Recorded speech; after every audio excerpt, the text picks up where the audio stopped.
Ja, meine sehr geehrten Damen und Herren, liebe Gäste für unser 31. Konradabend. Als erstes, wenn man jetzt da stehen darf und in die Saal hineinschaut, dann ist man fast ein wenig sprachlos. Geblättet, die jungen Leute heute sagen, geblättet und sprachlos, weil wir es jetzt so freuen konnten, dass ihr so zahlreich heute gekommen seid zum 31. Konradabend. Herzlich willkommen, grüß Gott.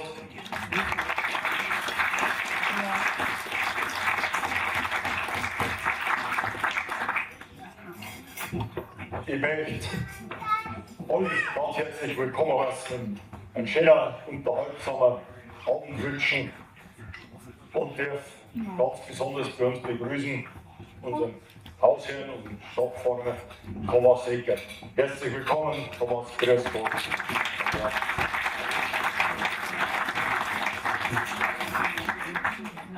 Ja, ich darf ja uns begrüßen mit unserem Gerd aus unserem Pfarrgemeinderat. Darf ich herzlich begrüßen, die Eva Hackel. Eva, ist noch jemand aus dem Pfarrgemeinderat da, den ich jetzt noch nicht gesehen habe? Die Frau Billmann. Herzlich willkommen, alle unsere Mitglieder des Pfarrgemeinderats.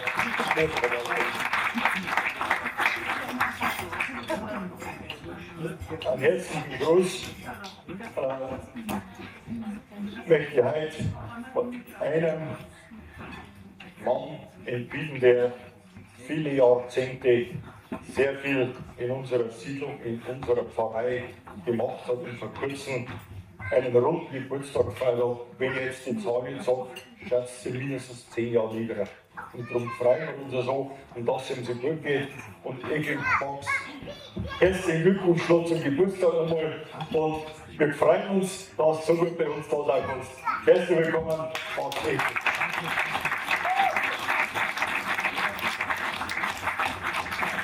der als mein Vorgänger als Kirchenpfleger sehr viel zum Erhalt unserer Liegenschaften und unserer in unserem Verantwortungsbereich geleistet hat. Ja, in unserer Siedlung gibt es eine ganze Reihe Gruppierungen und natürlich nicht bloß in der Siedlung, aber aus unserer nächsten Heimat darf ich herzlich begrüßen. Große Abordnung und viele Mitglieder aus der Siedler- und Eigenheimervereinigung Regensburg, an der Spitze mit Herbert Schmidt, unserem neu oder wiedergewählten Vorsitzenden. Herbert, zeig dich, bist du da?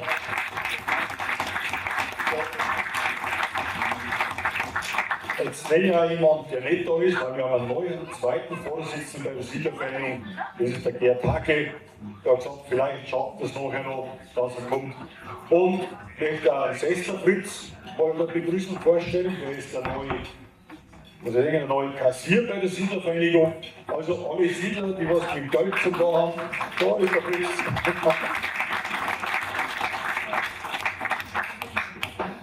Aus Grauhausen begrüße ganz herzlich aus dem Bürgerverein Grauhausen den Vorsitzenden, Herrn Dr. Bernhard Mitko, den Schriftführer Albert Galli. Seit 16 Jahren sind wir eng verbunden durch eine gemeinsame Veranstaltung im Januar in der Gaumach. Herzlich willkommen, euch und alle Grauhauser.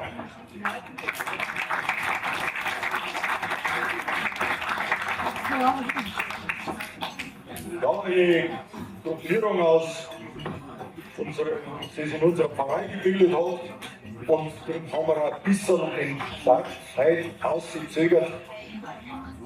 Die 60er Blasen. Eine junge Musikkapelle, die haben dann schon so gut drauf haben, dass heute den Gottesdienst gespielt haben in der Pfarrkirche. Und ich begrüße eine große Abgeordnete von der 60er Blasen. Hört gut zu, am nächsten Mal seid ihr dabei. Das kommt dann.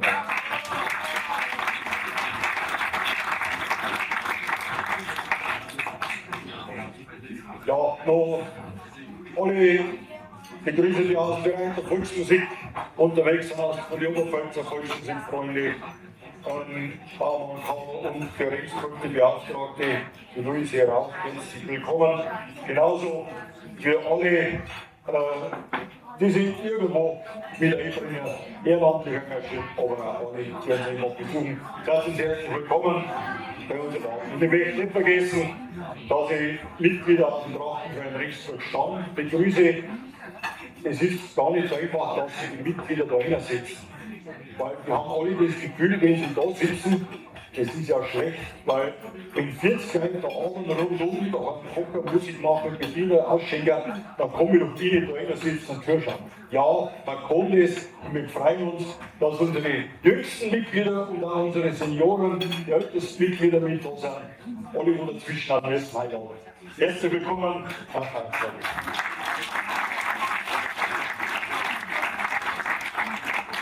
So, und jetzt gilt uns vor,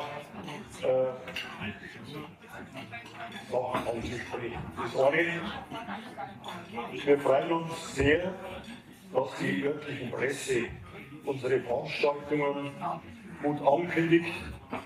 Ich will noch mal sagen, da wird es recht sicher gut, dass wir jetzt 2 Tageszeitungen haben. Seitdem wird über die Veranstaltungen, vielleicht ist es ein bisschen eine Konkurrenz, aber es wird besser, mehr angekündigt, auch mehr berichtet. Und heute freuen wir uns, dass die Regensburger Zeitung, Frau Ehrenreich, die immer wieder, wir treffen uns immer wieder vielen Dank, und die Regensburger Zeitung wird über diese Veranstaltung berichten. Vielen Dank.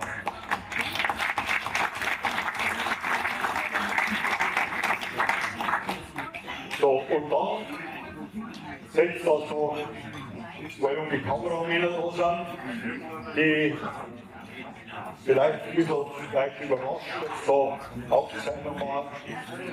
Das ist der Herr Schärpler, unser Sohn. Jetzt war es kurz so, weil sowas habe ich vor einem halben Jahr nicht für möglich gehalten. Der Herr Schäffler ruft mich an und sagt, ja, viele Jahre gefilmt im privaten Bereich, auch für Firmen. Ich mag es nicht mehr so beschäftigt oder so intensiv machen, aber für gemeinnützige Vereine werde ich gerne filmen. Und da haben wir uns mal zusammengerufen und der Herr Schäffler hat die Rauna in Reithausen mitgefilmt, da unser Passieren singen. Und jetzt heute auch beim Konrad ab und die Gottsender Beiträge, die werden heute, wie man so schon sagt, ins Netz gestellt. Und wenn jemand YouTube oder Video, das sind so Kanäle, wo Filme drin sind, wo man Filme schaut. Und dann hat er vor etwa 3 Wochen was eingestellt, den Hausner Raum auf Information gehabt, weil ich hätte es nicht geglaubt, dass innerhalb von 3 Wochen Stücke aus der Raum mehr wie 3000 Mal angeklickt werden oder weltweit angeschaut werden, was wir für Musik machen. Also vielen Dank, Herr Schäffler und wir aus dem Sohn, was wir gemacht haben. So, jetzt wird einfach alle begrüßt und jetzt möchte ich den Taylor begrüßen, der den Abend gestalten. In der Nacht haben wir recht verstanden, haben wir schon einen Abriss gemacht. Herzlich willkommen, die Musikanten und der Leitung vom Richard Grosser. Grüß euch.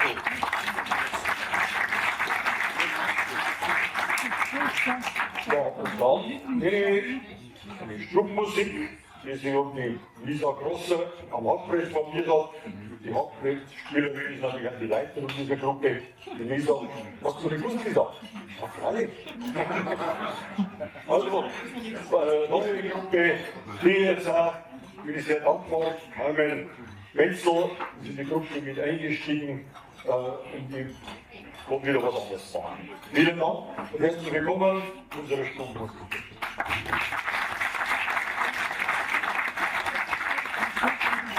Ja, eigentlich ein Heimspiel haben heute die Heimspiel. Der Klaus ist ja ein bisschen Oberführer gekommen. Und ich werde mit anderen mal wieder so dabei. Herzlich willkommen wieder nach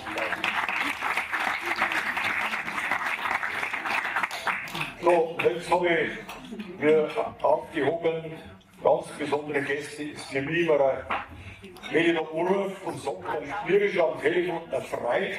Ja, und dann haben wir erst einmal einen kleinen Rausch, dass wir uns wieder mal hören. Und die Margrat und die Renate, die als Zupfermäuerin seit über 60 Jahren auf Bühnen stehen, Oberpfälzer und bayerisches Volksgut weitergeben. Und ich habe das aus den älteren Zeiten gelesen, 1963. Als den ersten Auftritt gehabt, da war eine Fernsehaufzeichnung in Hirschau mit Wastel Vanderl und Annette Thoma. Wer ein bisschen in der Volksmusik weiß, das waren die Größen in den 60er, 70er Jahre. Annette Thoma ist vor kurzem seit erst gestorben. Und seit der Zeit sind wir in der Oberpfalz nicht mehr aus der Volksmusik und von den Wirtshäusern und von den Bühnen weggegangen. Und heute am Gerhard wieder mit dabei, der sie begleitet. Herzlich willkommen, die Zupfermäuler und den Klaus.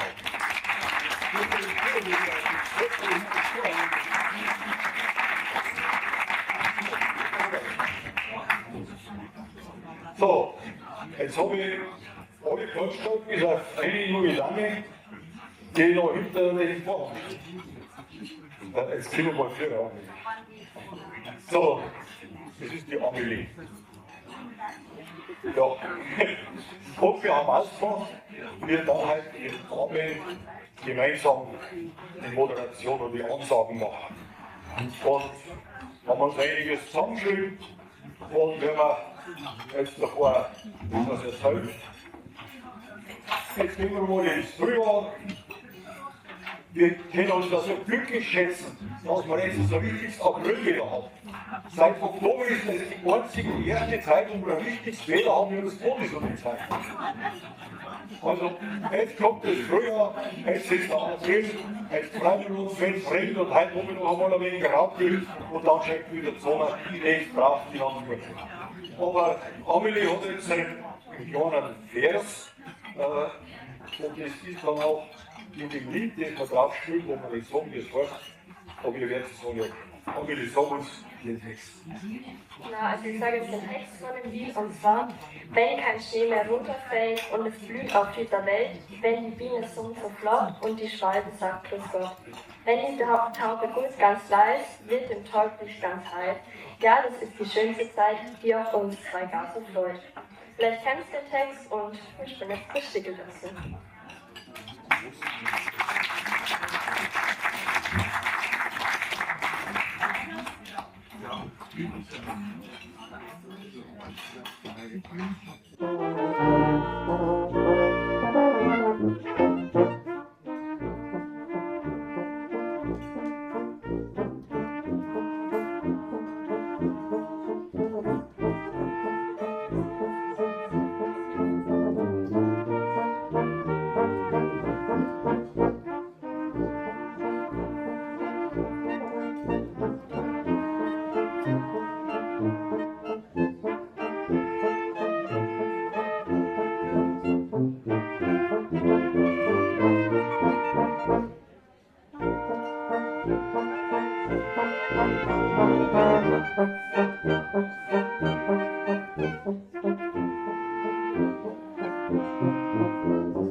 So, ich glaube, diese Melodie nehmen wir jetzt den jeder noch was schauen.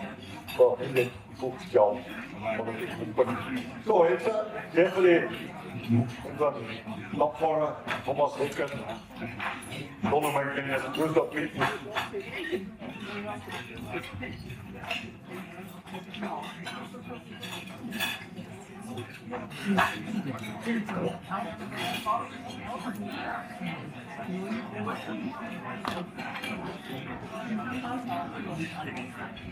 Ja, meine lieben Damen und Herren, schön, dass Sie alle gekommen seid.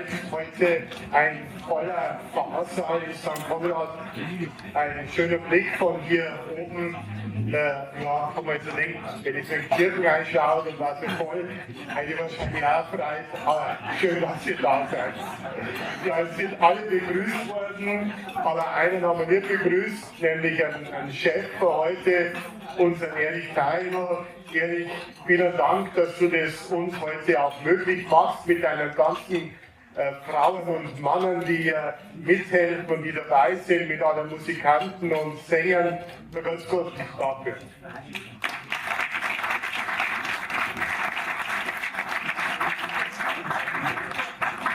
wir wissen ja, der Erich Keil ist ein Multitalent. Man kann ihn für alles brauchen. Bei uns ist er auch Kirchenpfleger. Und das ist wichtig, dass man das auch mal nennt, dass er sich auch ehrenamtlich, also in enormer Weise engagiert. Ja, wir haben ja morgen den Tag des Heiligen Konrad, unser Pfarrpatron, unser Kirchenpatron. Die ganze Siedlung ist nach dem Heiligen Konrad aus Parzam benannt. Nicht nur die Siedlung, alle wichtigen Gebäude, ob das eine Konradschule ist oder auch anderes. Und heuer schauen wir ja ganz besonders in diesem Jubiläumsjahr auf den Heiligen Konrad. Vor 100 Jahren war es zwar hier noch nicht der Heilige Konrad, aber vor 100 Jahren ist auch dieses Gebiet hier in die Stadt Regensburg eingemeindet worden. Haben wir jetzt vor 1,5 Wochen, vor 2 Wochen im Rathaus ein Festakt feiern dürfen. Und ich glaube, es war dann einfach möglich, dass man hier diese Konradsiedlung bauen konnte. Nach dieser Eingemeindung. Vieles, wenn man ja heute noch anschaut, so alte Flurkarten oder auch also wo halt die Häuser stehen, das ist ja alles Gemarkung, Schwanereis, Gemarkung, Rheinhausen, das stimmt so wenig, oder? Ja, nicht, dass ich so ein Schwan jetzt sein. Also, der Stadtrat muss das wissen.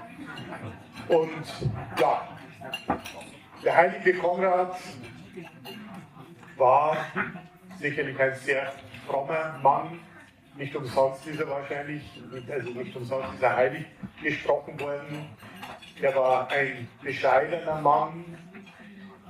Ich denke, solche Veranstaltungen wie heute, ja, die hat er wahrscheinlich nicht sehr oft besucht in seinem Leben, aber er stand dem, glaube ich, auch ganz positiv gegenüber als Niederbayer.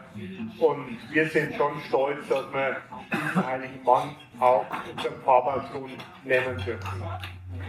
So wünsche ich jetzt heute einen schönen Abend, einen gemütlichen Abend, einen guten Abend bei Musik, bei Gesang, bei Speis und Trank. Vielen Dank, dass Sie da sind.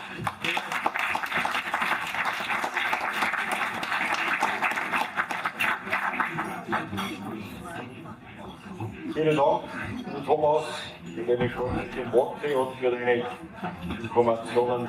Den Bruder Konrad haben wir heuer schon ein kleines Jubiläum, fast wirklich ein rundes Jubiläum. Am Pfingstmontag, 90 Jahre, dass der Bruder Konrad heilig gesprochen worden ist. So, wir dann ein bisschen Frühling wieder Frühlingslied von den Heutigen. Warte mal, wenn man im Platz 6 steht, dann kann es an der Plätze, den Führer, da sind noch nicht die Plätze herkommen. Geht wieder. So. Und drauf kommt dann unsere Stubbenmusikgruppe. Das ist jetzt gar nicht der Konrad-Walzer, sondern der Corpilla-Walzer. Den es uns zum Besten gibt. Und dann wieder die Zupfermäuler, die uns auf die Alme führen, als gehen wir auf die Alme auch einfliegen.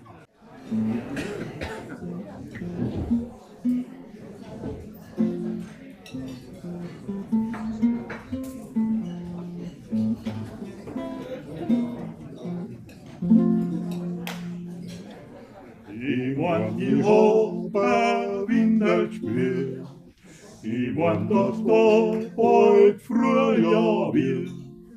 Herüber Dorner bläst der Wind und Sonne lacht ums Wasser rinnt.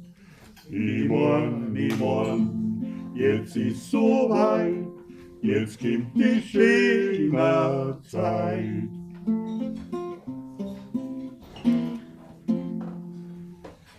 Ich mein, ich hör ein Kuckuckschrei und auch der Fink, der singt schon 3. Schau, wie der Stall dort pfeift und schneuzt und wie der Birko wieder bolzt.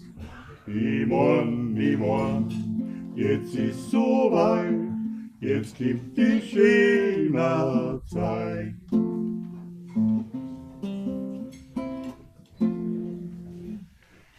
Ich mein, was dort der Blärmer steht, und dass der Schnee bald weggeht. A Feller Pfeiferl schnitzt der Bur, ich mein, jetzt geht's an Auswärtstour. Ich mein, jetzt ist so weit, jetzt kommt die schöne Zeit.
Hollere,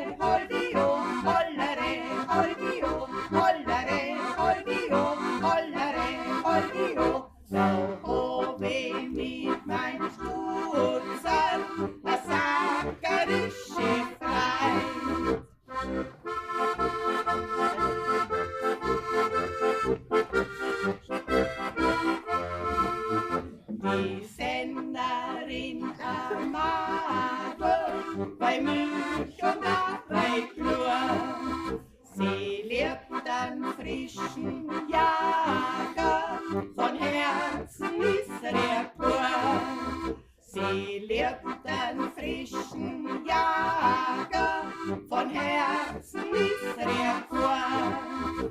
Hollere, holdio, hollere, holdio, hollere, holdio, hollere, holdio.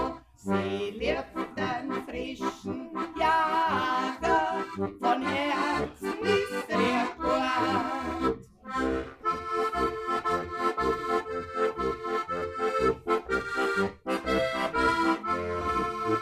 Ich hock die ein wenig nieder und mach mit dir einen Spaß.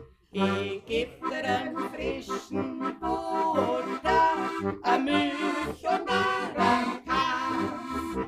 Ich geb dir einen frischen Butter, eine Milch und einen Kass. Hollere, holdio, hollere, holdio, hollere, holdio, hollere, holdio.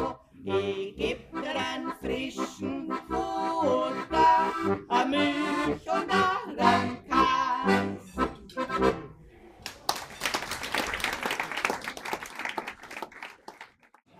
So, wir jetzt da haben wir hier ein bisschen was uns unterhalten, was der Pfarrer gerade angesprochen hat. In Empfang bei der Stadt Ringsburg. Am April. Wir haben die Ehre gehabt, dass wir mit der Kraftkapelle diesen Empfang voranlegen haben. Aber jetzt, ich war jetzt das erste Mal bei so einem Empfang, was jetzt du da vielleicht sagen. Ich habe extra in der Zeitung gesehen, dass wer geredet hat, die Oberbürgermeisterin und der Stadtheimatpfleger, was jetzt du sagst. Ja, also grundsätzlich ist es was für Geschichte Regensburgs erzählt worden und auch zu der Eingemeindung. Und es ist Musik gewesen und es war ein Chor da und es waren sehr interessante und lange Reden. Dann war es eigentlich nicht. Da müsst ihr schon mal in der Stadtratssitzung gehen. Wir haben das doch geredet. Aber es waren sehr interessante Reden, vor allem vom Professor Manker und der Stadtheimatpfleger. Der hat zum Beispiel was erzählt, wie das vor 100 Jahren so gegangen ist. Wir kennen uns solche Zeiten, oder die wenige im Saal können sich so Zeiten vorstellen, wie es in den 1920er Jahren herrscht hat. Man hat der Weltkrieg, der erste Weltkrieg, war ja überhaupt Deutschland gar nicht darauf vorbereitet. Das wäre jetzt im Haus der Deutschen Geschichte ist eine Sonderausstellung, eine reguläre Ausstellung, da geht es um den Ersten Weltkrieg. Und da hat es in der Führung, das war mir auch nicht so bewusst, weil sie den Krieg gesungen hat, denkt, ein paar Wochen ist alles vorbei. Und diese Not, die der Krieg ausgibt, bei uns waren keine Kampfhandlungen, aber die Not, die durch den Krieg gekommen ist, das hat uns so geführt. Du hast nur so? Ja. Dass wir also nicht nur eine große Inflation gehabt haben, sondern Zwei Drittel der Bevölkerung waren unterernährt und Säuglingssterblichkeit lag bei 27% und Regensburg galt als Säuglingsstadt. das muss man sich nochmal überlegen. Von 4 Kindern, die auf die Welt gekommen sind, ist 1 im Säuglingsalter schon gestorben. Ja, und die Statistik der Stadt heißt, dass 1922 1400 Familien ohne Wohnung waren. Also eine enorme Wohnungsnot. Es sind Baugenossenschaften, Baugesellschaften, die gegründet wurden. Zum Beispiel das St. Josef Heimstettenwerk, das sind in Rheinhausen. Das sind die Häuser, wenn man am Alex-Zentrum vorbeifährt, gleich in der Heidelstraße und entlang noch bis zum Gymnasium ungefähr. Das wird der Osten- oder Rackenstraße. Dann die gemeinnützige Baugenossenschaft Stadt am Hof, die dann die Autosiedlung bauen wollte. Der Wolfgangs Bauverein, aber auch von städtischer Seite die Stadtbau ist gegründet worden. So, da haben wir gehört vom Professor Waldherr, mir ist so abgegangen, das war am 1. April 1924. Da hat er erklärt, dass der damalige Oberbürgermeister und Dr. Hitt mit mehreren hohen Beamten von einem Stadtteil zum anderen gezogen ist, nur einmal im Rathaus war und hat dort sich mit den Moderationen getroffen, Bürgermeister, Gemeinderäte, mit den Pfarrern und die Lehrer. Und dann haben die ihre Insignien übergeben. Also die Siegel und vor allem die Kassen. Also die haben es auch gleich mitgenommen. Und dann hat man auf einen Schlag die Stadt Rendsburg von 76.000 Einwohnern um 20.000 Einwohner erhöht. Also knapp 100.000. Und dann hat man Rendsburg zur Großstadt gemacht, das hat schon mal in Richtung was Groß, Regensburg. Und damals war die Leute wichtig, dass Rendsburg jetzt größer ist wie Augsburg. Das war in jeder Rede, glaube ich, drin. So, und Amelie hat jetzt noch einen Text, den der damals der Rechtsrat Smith auf Nacht dann, wie alle Gemeindekassen und alle Gemeinden einkassiert worden sind, dann im Ratskeller in poetischer Weise da noch vortragen lassen. Also der hat gesagt, die alte Stadt am Donaustrand gebettet, von alters her in Fesseln eingeengt, vom Donaustrom, der ihren Fuße benetzt, seit Jahr und Tag nach Norden abgesiedelt. Sie hat die Schranken kühn entzweigebrochen, von Fesseln sich befreit an diesem Tage, sie atmet freier durch die Eingemeindung und darum hält man dieses Festgelage. So möge das neue Stadtgebilde sich froh entwickeln, kühn und stark und frei. Ja, so poetisch war das und ein bisschen poetisch geht es jetzt auch mit den nächsten beiden Wegen. Als erstes sind wir, kommt die schöne Frühjahrszeit. Da geht es schon bis zum Tiergarten. Und da geht es um was, wo wir immer meinen, gibt es nur in München den Lockerberg. Lockerberg war so populär, auch als Ende, dass schon in Rendsburg eine Gaststätte in Lockerberg gegeben hat. Weiß jemand, wo die war? Königswiesen zu. Heute ist von der Wirtschaft steht nur ein ganz kleiner Plan am Königswiesenweg. Da war die Gaststätte in Lockerberg und der Betreiber war noch 4.000 Mann. Ja, und drauf bleiben wir ein bisschen poetisch mit einem Schnitt von der Prachtkapelle, neue Liebe. Und dann wird diese Liebe einfach auf die Probe gestellt. In dem Lied kommt der Film, jetzt habe ich nichts gesagt. Kommt die schöne Frühjahrszeit, und jetzt seid ihr alle mit uns mitsingen. Wenn die Kinder alle, kommt schon mal wieder.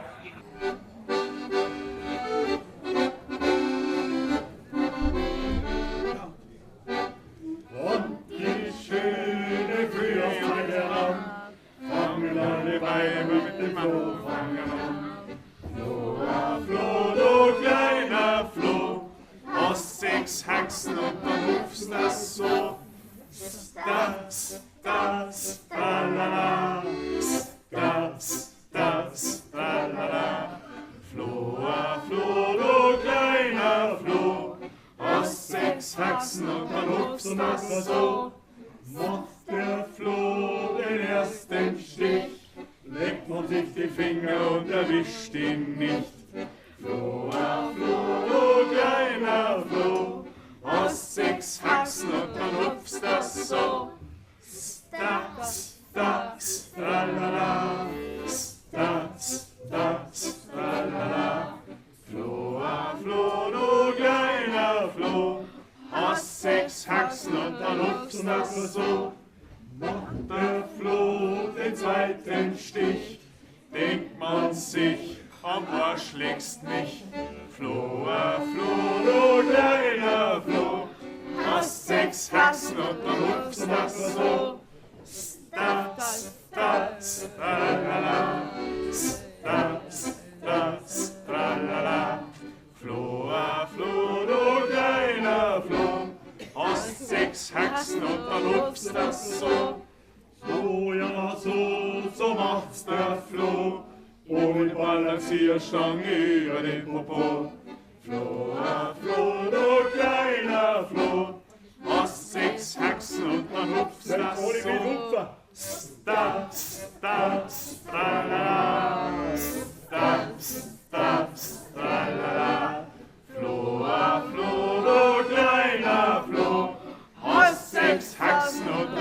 ist das so? Wird der Floh im Hemd ertappt, wird er gleich zerhoselt und kaputt gemacht. Floh, du kleiner Floh, hast 6 Haxen und man rupft das so.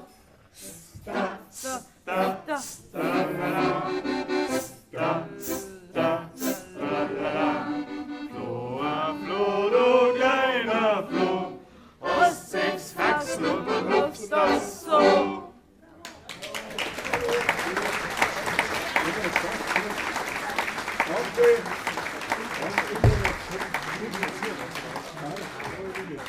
Danke, es ist der Labyrinth, super.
So, jetzt müssen wir erst ein kleiner Refrain, der geht nämlich dann so.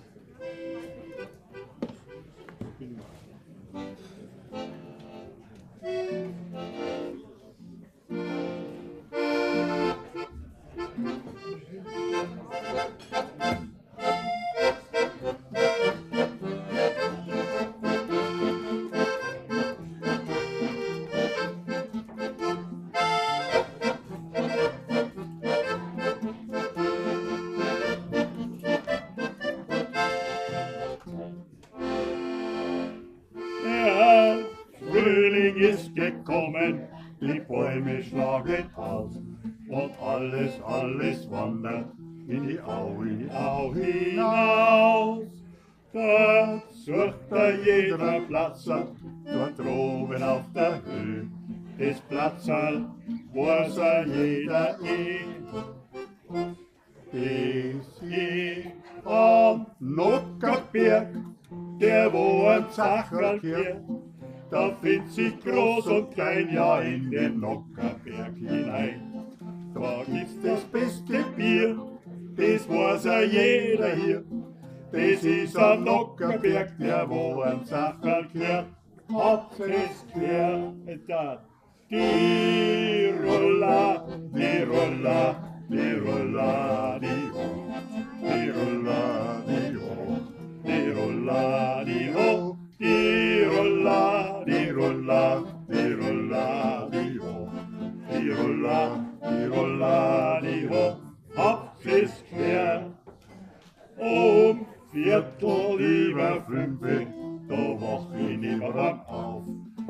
schaut so ganz versoffen für Honigbichel aus.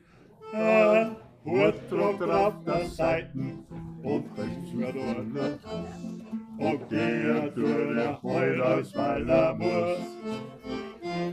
Er rutscht über Nockerberg, der wo ein Zacherl kehrt, holt sich am Randstein ein und fällt in Straßenkronen ein.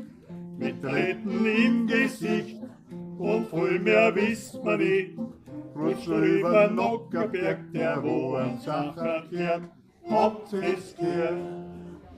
Die Rolla, die Rolla, die Rolla, die Rolla, die Rolla, die Rolla, die Rolla, die Rolla, die Rolla, die Rolla, die Rolla, die Rolla, die Rolla, habt es gehört. Ein jemand seiner Alten, der hat das Glück gekriegt.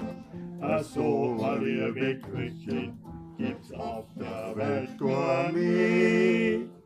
Im Raufen und im Streiten, da kann mir gar nicht an.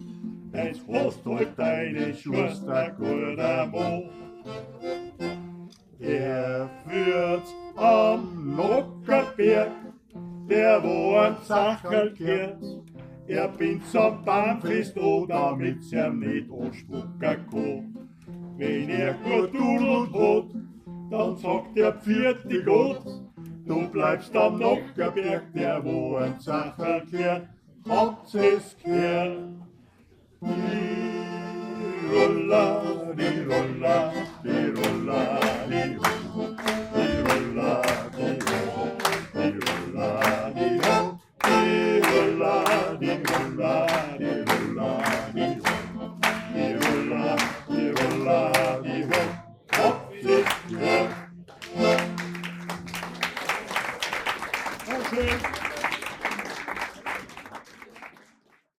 Wir fangen jetzt an die Eingewandung, also beziehungsweise die einzelnen Stadtteile für die Eingewandung war. Und ich fange jetzt einfach mal mit Stadt am Hof an. Stadt am Hof war eine herzogliche bzw. kurfürstliche Stadt am Nordufer der Donau. Die älteste Urkunde nennt 1981 ein Land- und Schierstadt im Nordgau im Bereich der Vorstadt Regensburg. 1050 wurde Stadt am Hof erstmals urkundlich erwähnt. Die steinerne Brücke hatte 3 Wehrtürme. Der schwarze Turm, Baubeginn war 1246, erhob sich auf dem nördlichen, noch zu Regensburg gehörenden Widerlager der Brücke und sicherte den nördlichen Zugang. Das Katharinenspital, erbaut 1226, war eine Stiftung des Bischofs Konrad IV. Und dem Rat der Stadt, Spitalien. Über Brücke drüber heiratet man nicht. So hieß es nämlich auf beiden Seiten der Donau. Die Grenze war die Freie Reichsstadt Regensburg, eine bayerische Landstadt Stadt am Hof. Das kaiserliche Zollrecht umging die bayerische Herzöge und bauen der kurbayerischen Zeitstaaten. Andreasstadt, erbaut 1597 bis 1597. Lieber beide sterben als kaiserlich verderben. So hieß es.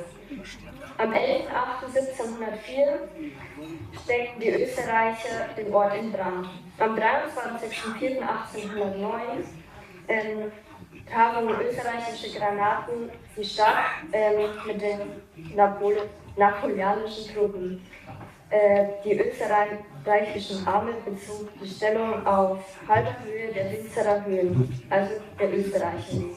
Die Schlacht bei Regensburg. Im Verlauf der Kämpfe kam es zu größeren Gefechten, unter anderem bei Rohr, Langweil, Teugen, Landshut, Eckmühl und auch in Regensburg. Heute mit 0,66 Quadratkilometer der kleinste der 18 Regensburger Stadtteile.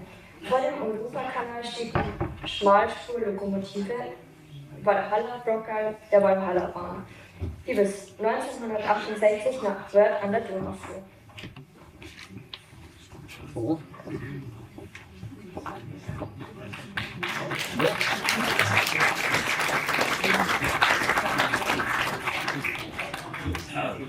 Ja, eine Stadt in Bayern, Stadt am Hof.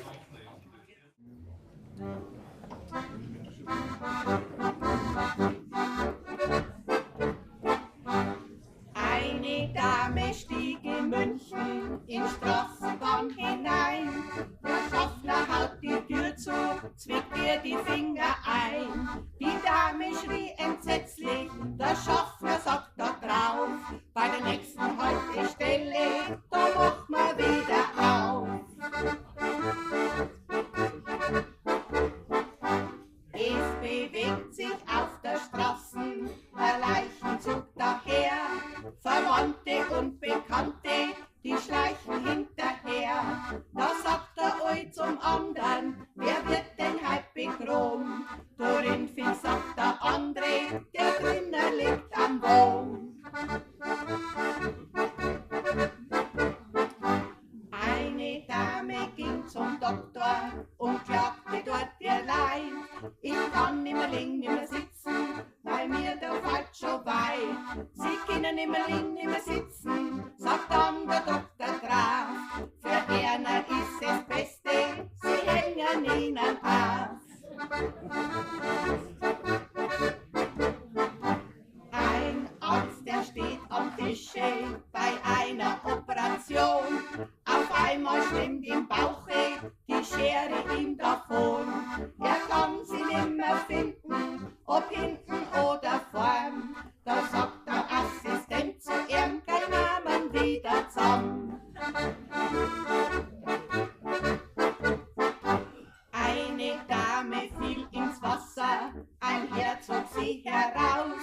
Er wurde immer blasser, entsetzlich rief er aus. Sie ist meine Schwiegermutter, das fällt mir gar nicht ein. Zu retten dieses Luder und schmeißt sie wieder rein. Zwei Bergler an dem Felsen, sie hängen an dem Seil.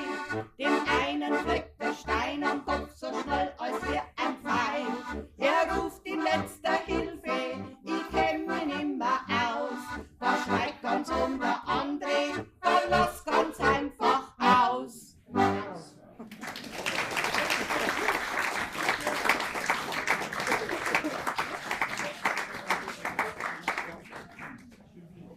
Ein älterer Mann mit Hut fährt auf der Autobahn dahin. Jetzt ist er so langsam gefahren, hat eine Polizei aufgehalten. Hat der Polizist gesagt, Sie wissen schon, dass das eine Autobahn ist. Meinst du ein wenig schneller fahren? Hat der Mann gesagt, das ist die A73 und da fahre ich 73.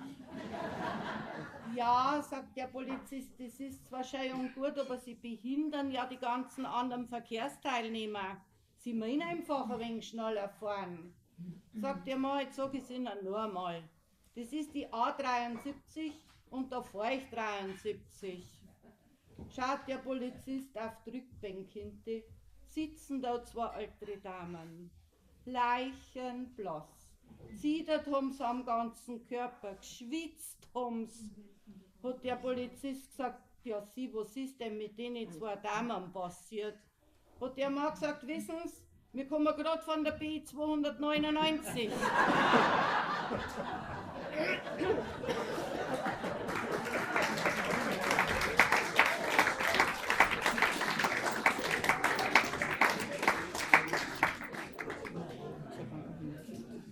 Da ist einmal ein Mann in der Nacht vom Wirtshaus heimgekommen.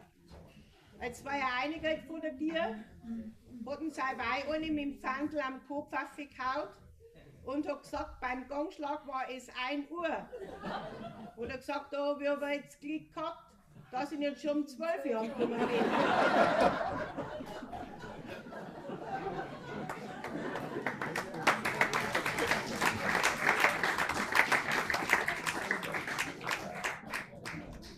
Hat eine ihrer Freundin getroffen, hat gesagt, du, mein Mann ist deprimiert. Jetzt hat die andere ein wenig geschaut, hat gesagt, also der meine, das ist zwar auch ein Depp, aber prämiert ist der noch nie geworden.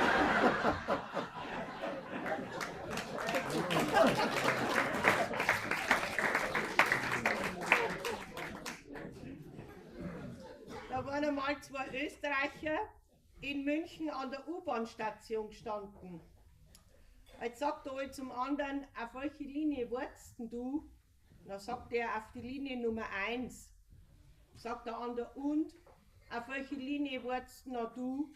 Sagt er, auf die Linie Nummer 2. haben sie sich ganz schön unterhalten.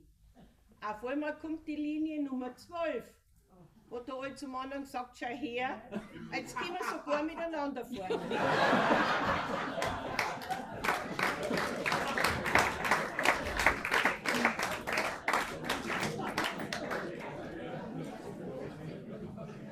Da war einmal der kleine Pepperl in der Schule, ja, so in der 2. Klasse. Jetzt ist den währenden Unterricht einmal ein wenig was rausgekommen. Jetzt hat er da ein wenig gestunken, gell? Naja, gehört hat man nichts, aber der Lehrer hat es natürlich gemerkt und hat zum Pepperl gesagt, Pepperl, du Schwein, stell dich hinaus. Naja, der Pepperl steht draußen vor der Tür, kommt der Herr Pfarrer zum Religionsunterricht, sagt er, ja Pepperl, was ist denn mit dir, warum stellst du jetzt du da heraus? Hat er gesagt, wissen Sie, Herr Pfarrer, weil es drin so stinkt.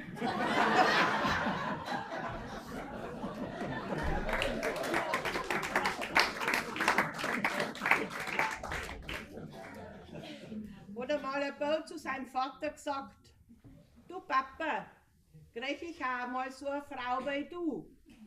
Hat der Vater gesagt, wenn's nicht aufpasst, schon.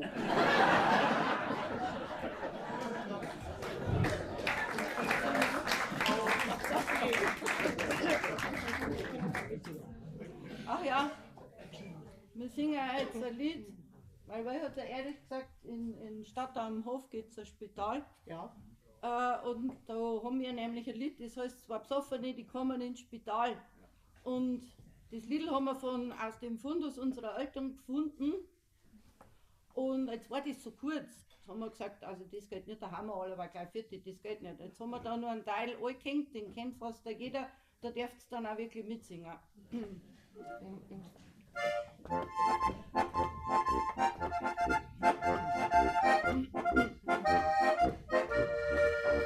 Zwei Besoffene, die kommen ins Spital, zerschunden und zerkratzt sind's überall. Da sagt halt der Seppel, geh seid und nicht so blöd, wir saufen bis die Welt untergeht. Ja, da sagt halt der Seppel, geh seid und nicht so blöd, wir saufen bis die Welt untergeht.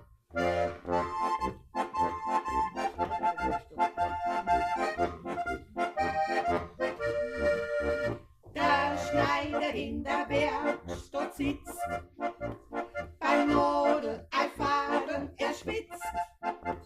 Er fahrt halt hin und er fahrt halt her, aber eine finden tut es nimmer mehr. Und wenn uns davon schon gar nimmer steht, ist besser, wenn die Welt untergeht.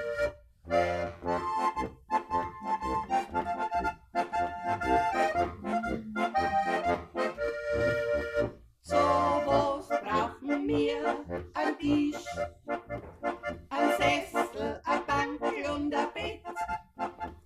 Wenn ich schon mal die Welt untergeht, ist besser, wir versaufen das ganze Geld. Ja, wenn ich schon mal die Welt untergeht, ist besser, wir versaufen das ganze Geld. Aber da sie nicht rutsch, aber da sie nicht fall, aber das man nicht geht, weil jetzt den einmal, aber jetzt bin ich nicht rutscht, aber jetzt bin ich nicht gefallen, aber jetzt ist mir gegangen, weil jetzt den einmal. Brauderliederle, sind wir bei der Nacht. Brauderliederle, sind wir bei der Nacht. Brauderliederle, sind wir bei der Nacht. Wenn alle Leute schlafen, im Wirtshaus sind wir bei der Nacht. Brauderliederle, Brauderliederle, Brauderliederle, sind wir bei der Nacht. So, und jetzt probieren wir es nochmal alle miteinander. Brauderliederle, Brauderliederle, Brauderliederle, sind wir bei der Nacht.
kommen wir in einen Stadtteil, der war für die Brauerei ganz wichtig.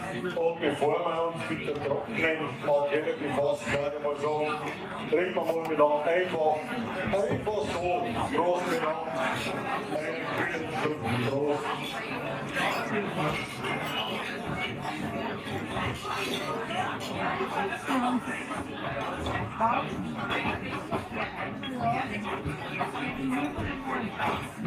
Ja, wie schon angedeutet, jetzt haben wir nicht schon weg.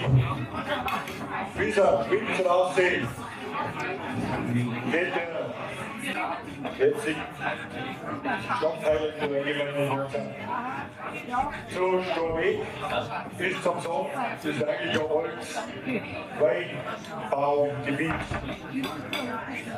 Und Hardy Bauer schreibt in dem großen Rechtssportbuch, die Aufhänge waren bedeckt von Weinbergen, deren Rebstöcke saftige, blaue Trauben trugen.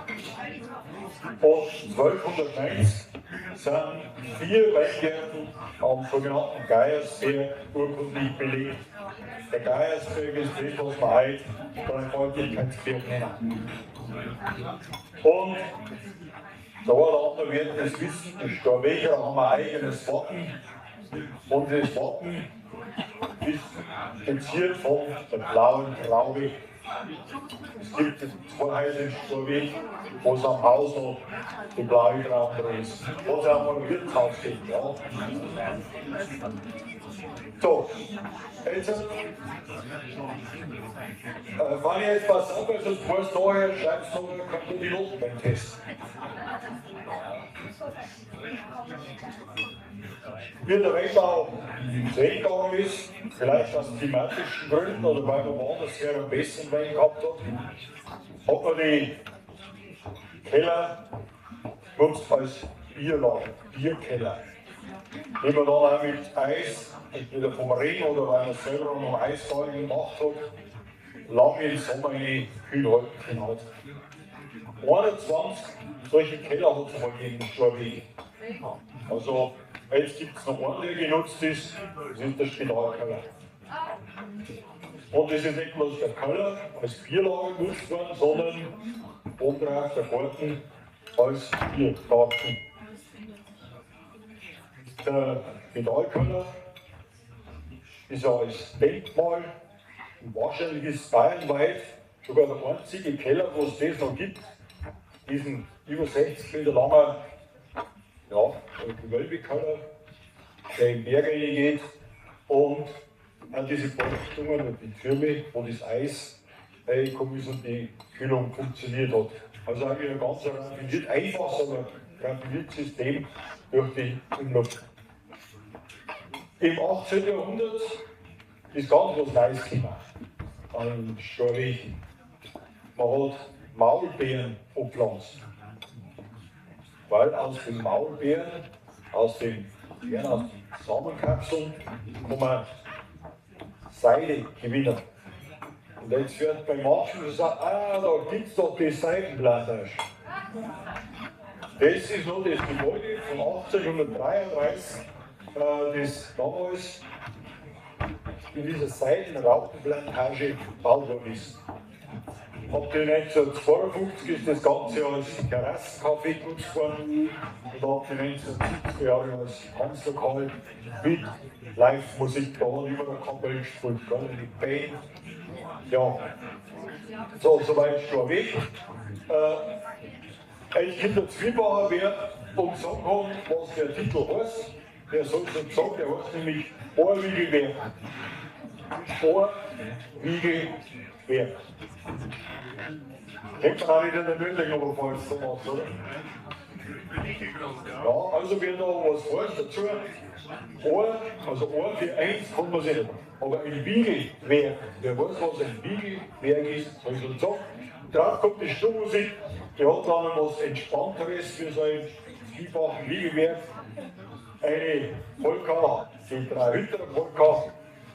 Und dann singen wir im Gauss ein Lied, wir haben ja ungefähr 200 Lieder, wo wir so in unserem Repertoire in vielen Jahren zusammengesammelt haben. Und da ist bei uns ist dabei wo der Wein drin steckt. Wirklich, wir wundern uns immer wieder, dass wir keine Lieder vom Wein haben. Und das Lied heißt, weint mit mir der Wirt und der Brei.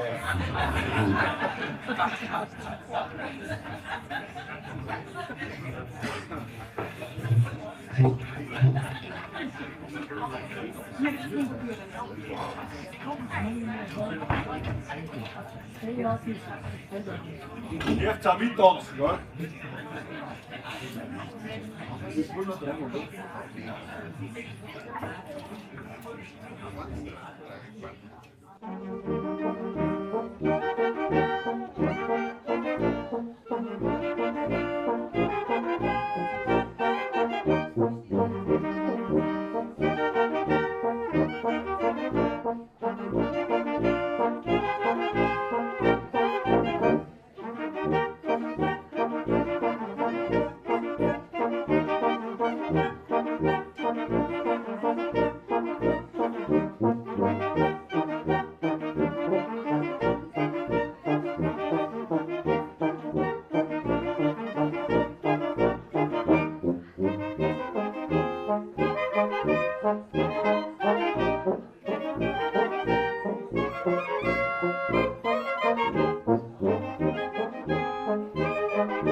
So, jetzt kommt das berühmte Weinlied von Steinweg.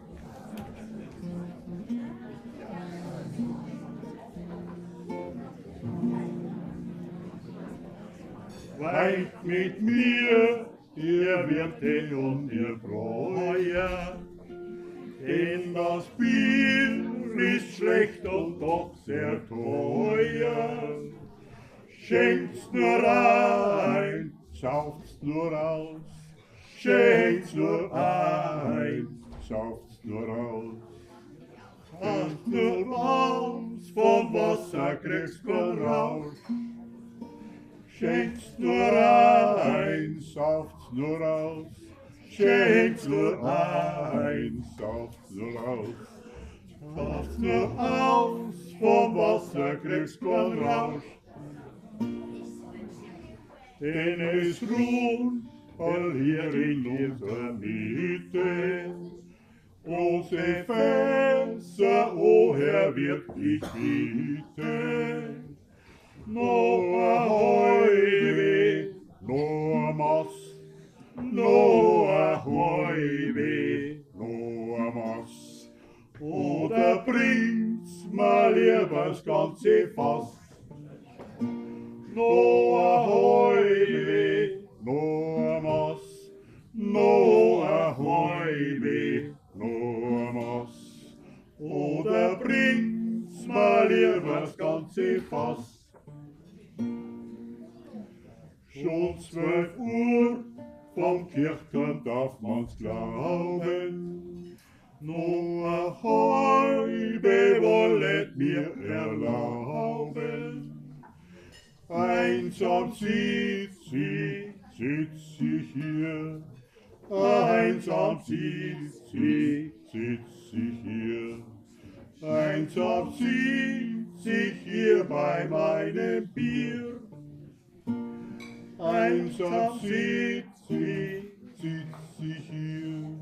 Einsam sitz ich hier. Einsam sitz ich hier bei meinem Bier.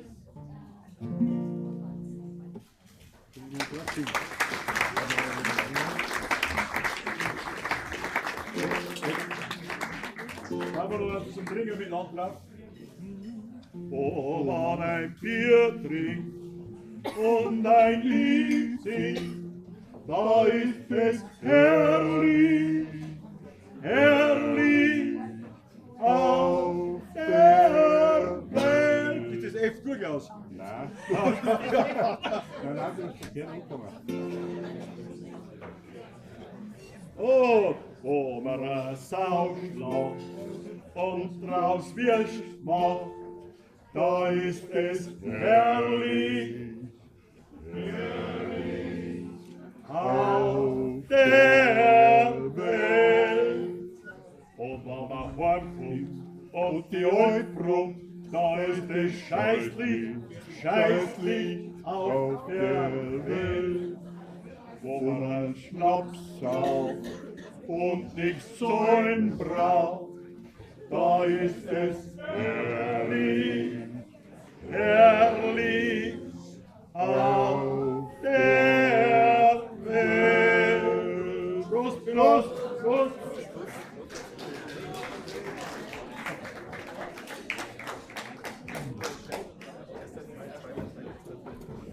So, jetzt habe ich so einen kleinen Hinweis. Ich war gerade in der Küche. Also, es braucht keiner hungrig heimgehen. Es gibt noch fast von allem etwas. Es gibt auch noch, der Herr Erdmann hat schon entdeckt, hervorragende Kuchen oder Fegerl. Also denkt ihr, wer sagt, naja, jetzt bringe ich es nicht mehr rein, aber morgen war es nicht verkehrt. Die haben bestimmt auch was.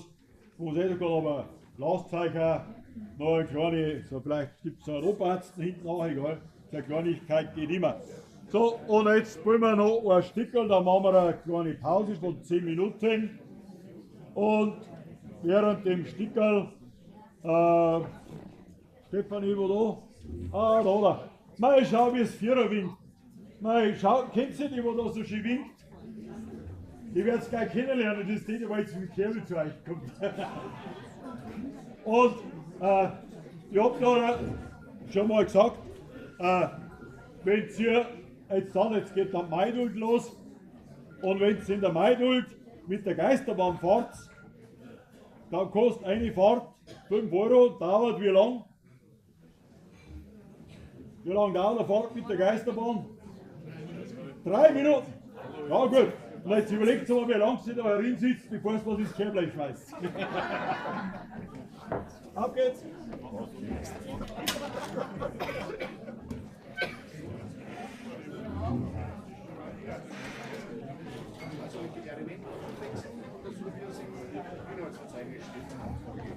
Punkt 1, 2, 1, 3, 3. Ja.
So,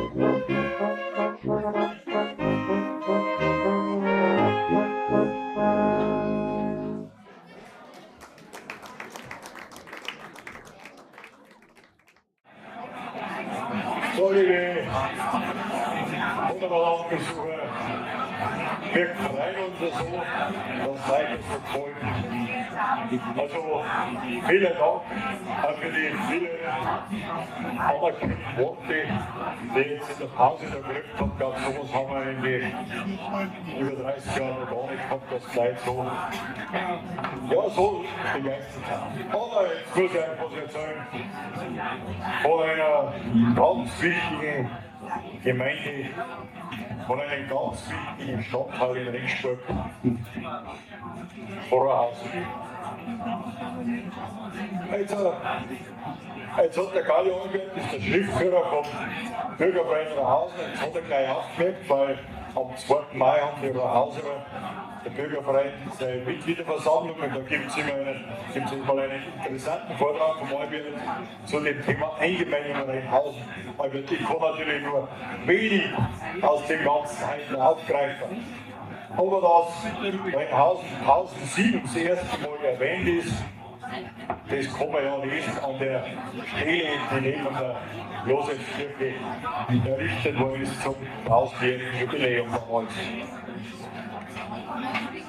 Ja, 1924 ist geschrieben, hat die Gemeinde Rheinhausen 5000 Einwohner gehabt und hat sich selber als das, oder ist als das größte Dorf der Oberpfalz bezeichnet worden.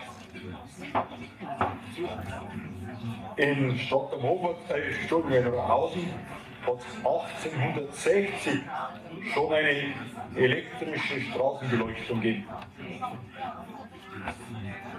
Und viele Wirtshäuser, da ist gerade ein wichtiges Strickwerk gefallen, ja, da ging es leider nicht mehr viel mit, in Rohrhausen nicht mehr. Und Ende des 19. Jahrhunderts hat sich ein Betrieb niedergelassen in Rohrhausen und hat sich erweitert als mittelständischer Industriebetrieb.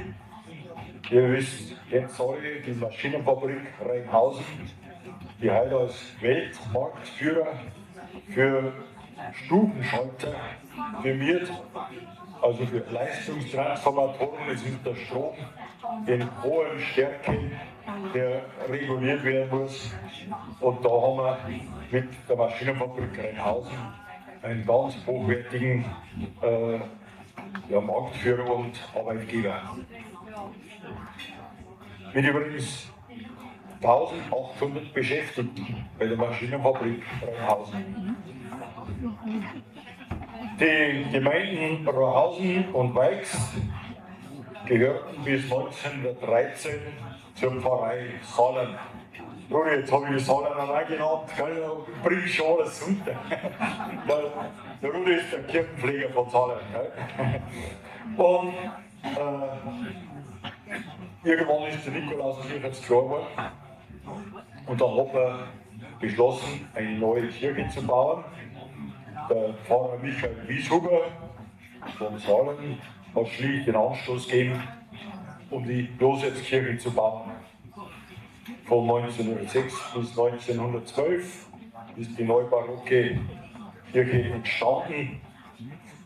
Der Architekt war Heinrich Hauberisser und der Bürgerverein Rohrhausen hat seit vielen Jahren viele Kirchen und Gebäude, die der Heinrich Hauberisser gebaut und geplant hat, handwerklich gebaut hat, besucht. Und es war sehr eindrucksvoll immer, wie sich der Baustil gewandelt hat. Und wer die Rohrhauser Kirche kennt, dieses große, hohe Gebäude mit der Kuppel, das ist schon was Außergewöhnliches.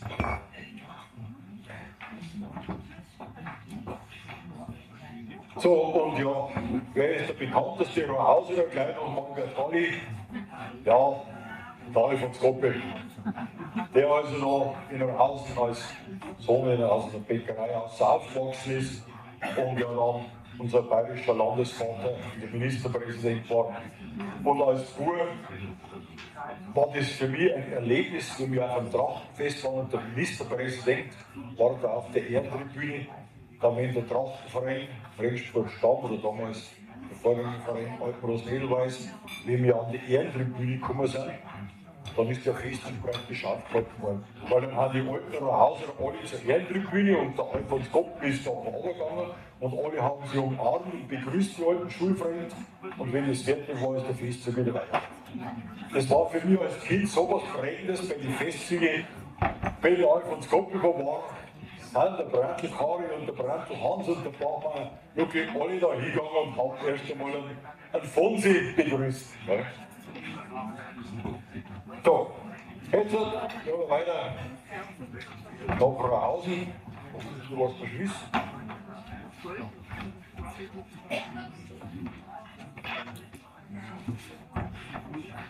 So, jetzt kommen wir Rauhausen als, haben wir gerade gehört, die Pfarrgemeinde Rauhausen. Heute ist ja Renghausen und Zahlen eine Pfarreiengemeinschaft. Und was können wir jetzt anders singen als das Rauhauser Lied? Da geht es schon ein bisschen hart runter, da hat ein paar Passagen, da heißt zum Beispiel: Wer sich kühn benimmt und mit einer gestohlenen Sau über den Regen schwimmt. Also wo haben die Rauhauser eine Sau gestohlen? Ja, bei den Burwurzelhofer nicht, sondern nicht in Straweg oder bei den Bauern in Karet oder Lapperstorf. Und dann hat man natürlich auch wieder heim müssen. Und darum heißt es in dem Lied auch, wer mit der Sau über den Regen schwimmt. Ja, und das hören wir jetzt und dann kommen wir mal Huderler drauf und die Zugvermäuler. Ihr könnt schon mal überlegen, was Huderler sind. Und dann muss ich noch mit einem Stück, wo wir gerne wieder mitsingen kommen. Also, Rauhauser, da sind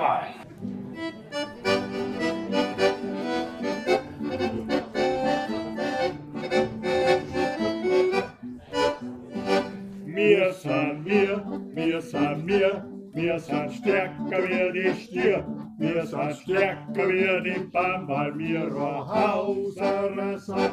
Und ein Bier muss her mit einem schneeweißen Form. 17 Kölner müssen kommen, die uns ausschmeißen.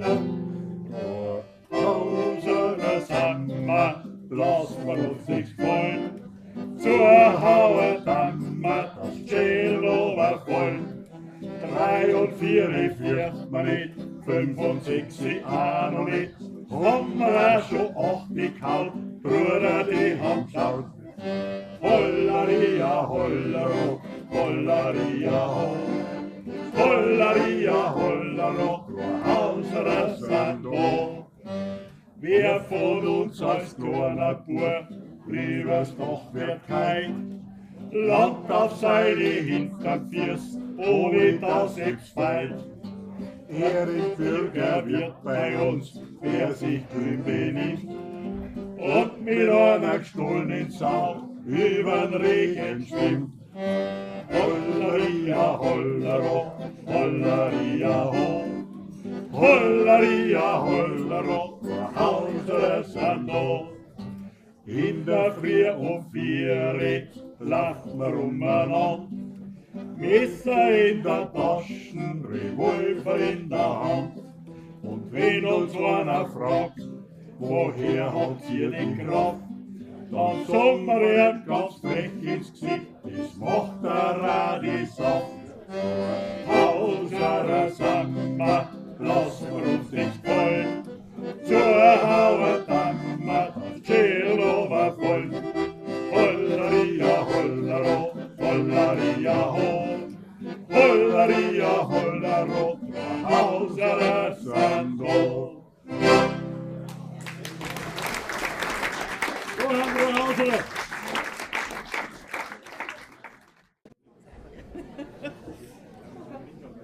Weil der Erich gesagt hat, Huderler. Die sind keine Huderler, die sind Huderler. Huderler. Und Huderl, das ist ein wenig so ein Missgeschickchen, halt so. Ja. Geschichtel. So ein ja, lustiges Ding. Ja.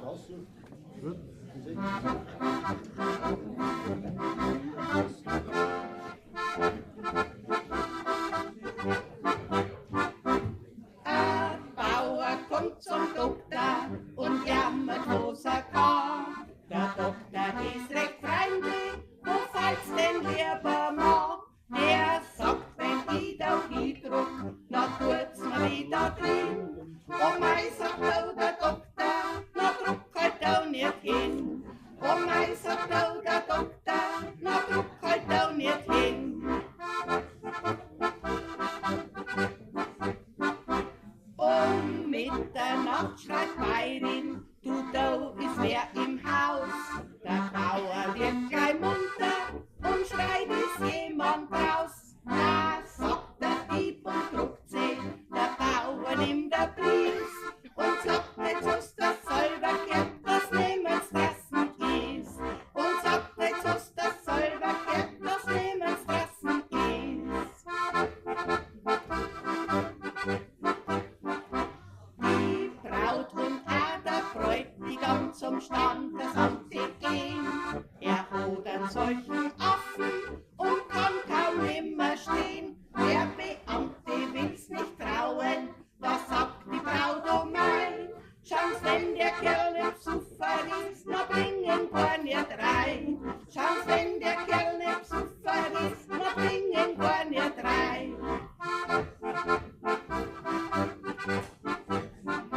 Zwei Gauner werden verhaftet von einem Landgendarm. Er fragt sie, wo sie wohnen und packt sie gleich am Arm. Ich wohn nirgends, sagt der eine, ja und wo wohnen Sie? Ganz frech sagt dann der andere, ich wohn gleich vis-à-vis. Ganz frech sagt dann der andere, ich wohn gleich vis-à-vis.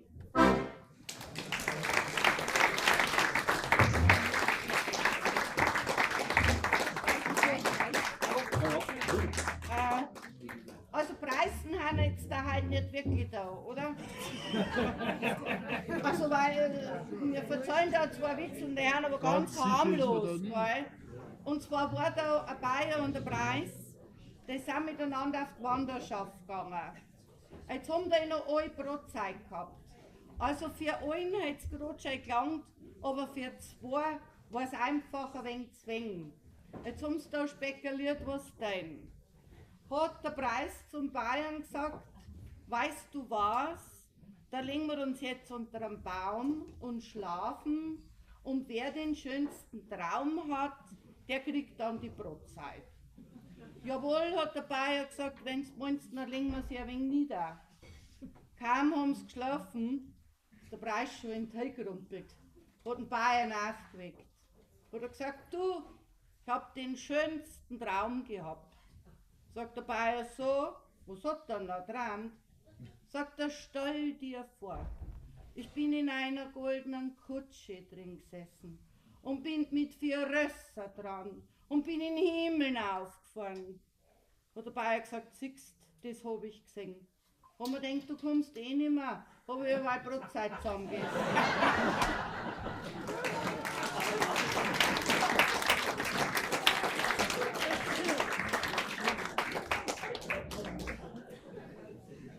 Da war einmal ein Lokomotivführer, der hat aufs Gericht gemessen, weil er mit seinem Zug in die Wies eingefahren ist. Jetzt sagt der Richter, ja, aber ist denn jetzt das passiert, dass sie da mit ihrem Zug in die Wies einfahren? Naja, sagt er, das war so. Ich fahre da mit meinem Zug am Bahngleis so dahin, auf einmal so 100 Meter vor mir sitzt da ein Preis am Gleis.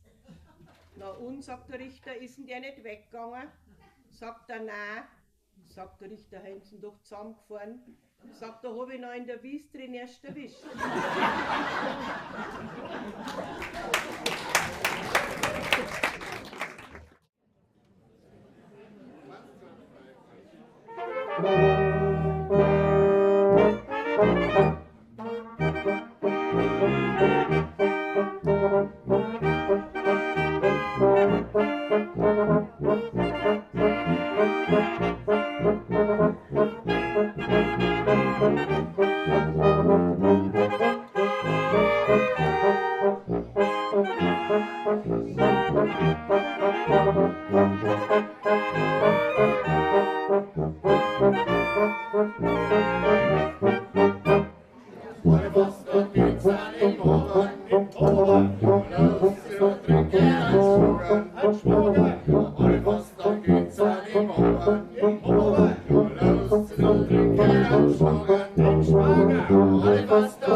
So, jetzt haben wir endlich vom Westen her nach Osten gehen wir uns auch jetzt in der Konrad-Siedlung. Ja, also, Konrad-Siedlung, ja. Ja, warum heißt die Konrad-Siedlung? Das hat der Pfarrer schon gesagt, hast du nicht aufgepasst vorher? Ja, dann nicht immer Konrad-Siedlung gehabt. Aber jetzt erfüllen wir jetzt im Juni, ohne dass es irgendwo einen Beschluss gibt, kann man nicht nachvollziehen, haben wir, wenn wir die Ausstellung gemacht haben, hat man das nachgeforscht. Auf einmal hat von der Stadt sein was die Siedlung heißt jetzt nicht mehr was der Stadteinsiedlung, sondern Konrad-Siedlung. So wie die Pfarrkirche auch. Und auch die Schulen ist umbenannt worden in Konrad-Schulen. Und interessant ja, bei der Eingemeindung vor 100 Jahren, wenn wir Konrad-Siedlung hat es da gegeben. Du kannst dann keiner Händler sein. Gar keiner. Nein, bei der Eingemeindung hat es keine Konrad-Siedlung noch nicht gegeben. Das ist erst 1933, erste Häuser auf Rattelberg und dann 1934 Siedlung gebaut worden, so mit der Grundsteinlegung aufgefunden in der Rosenerstraße. Also, die Siedlung war praktisch das Ergebnis, die Stadt hat Flächen dazu gewonnen und hat gebaut in der Konrad-Siedlung, in der vorher schon in Rheinhausen erklärt, Josef-Siedlung, Ader-Siedlung. Ja, und so ist jetzt unsere Konrad-Siedlung da. Und wir haben jetzt das Siedlerlied, das der Mösseck mal rausgenommen hat, haben wir gedacht, das müssten wir dann heute schon bringen. Schon ein bisschen, weil die Stadt, der Stadt- und Hof am Männergesangsverein, bei dem Empfang in der Stadt, die Stadt am Hoflied gesungen hat. Also da müssen wir schon wieder Konrad mit dem Siedlerlied dagegen halten, kann ja nicht sein. Ja, und da muss ich 3, 4 Sachen kurz sagen. In dem Lied ist davon die Rede, dass es einen Holzschöpfer gibt, einen Saustall in Borsburg. Also wir haben heute, die Siedlerstellen haben heute noch das Recht geschrieben zur Kleintierhaltung. Manche machen das auch, da gibt es ein Gors, da gibt es Hühner und Enten in der Siedlung. Gerade dass der Ludwig Hummel, der das Lied getextet hat, die Melodie haben wir jetzt sehr stark gemacht, weil die ist nicht überliefert, es gibt bloß einen Text, der hat da 4 Häuser weiter gewohnt. dass der einen Humor in seinem Text hat. Er erzählt dann auch, was in seinem Garten alles wächst. Erdäpfel, Feldhändler und Botaken. Kennst du das? Also es sind alle drei noch andere Wörter für Kartoffeln. Ne?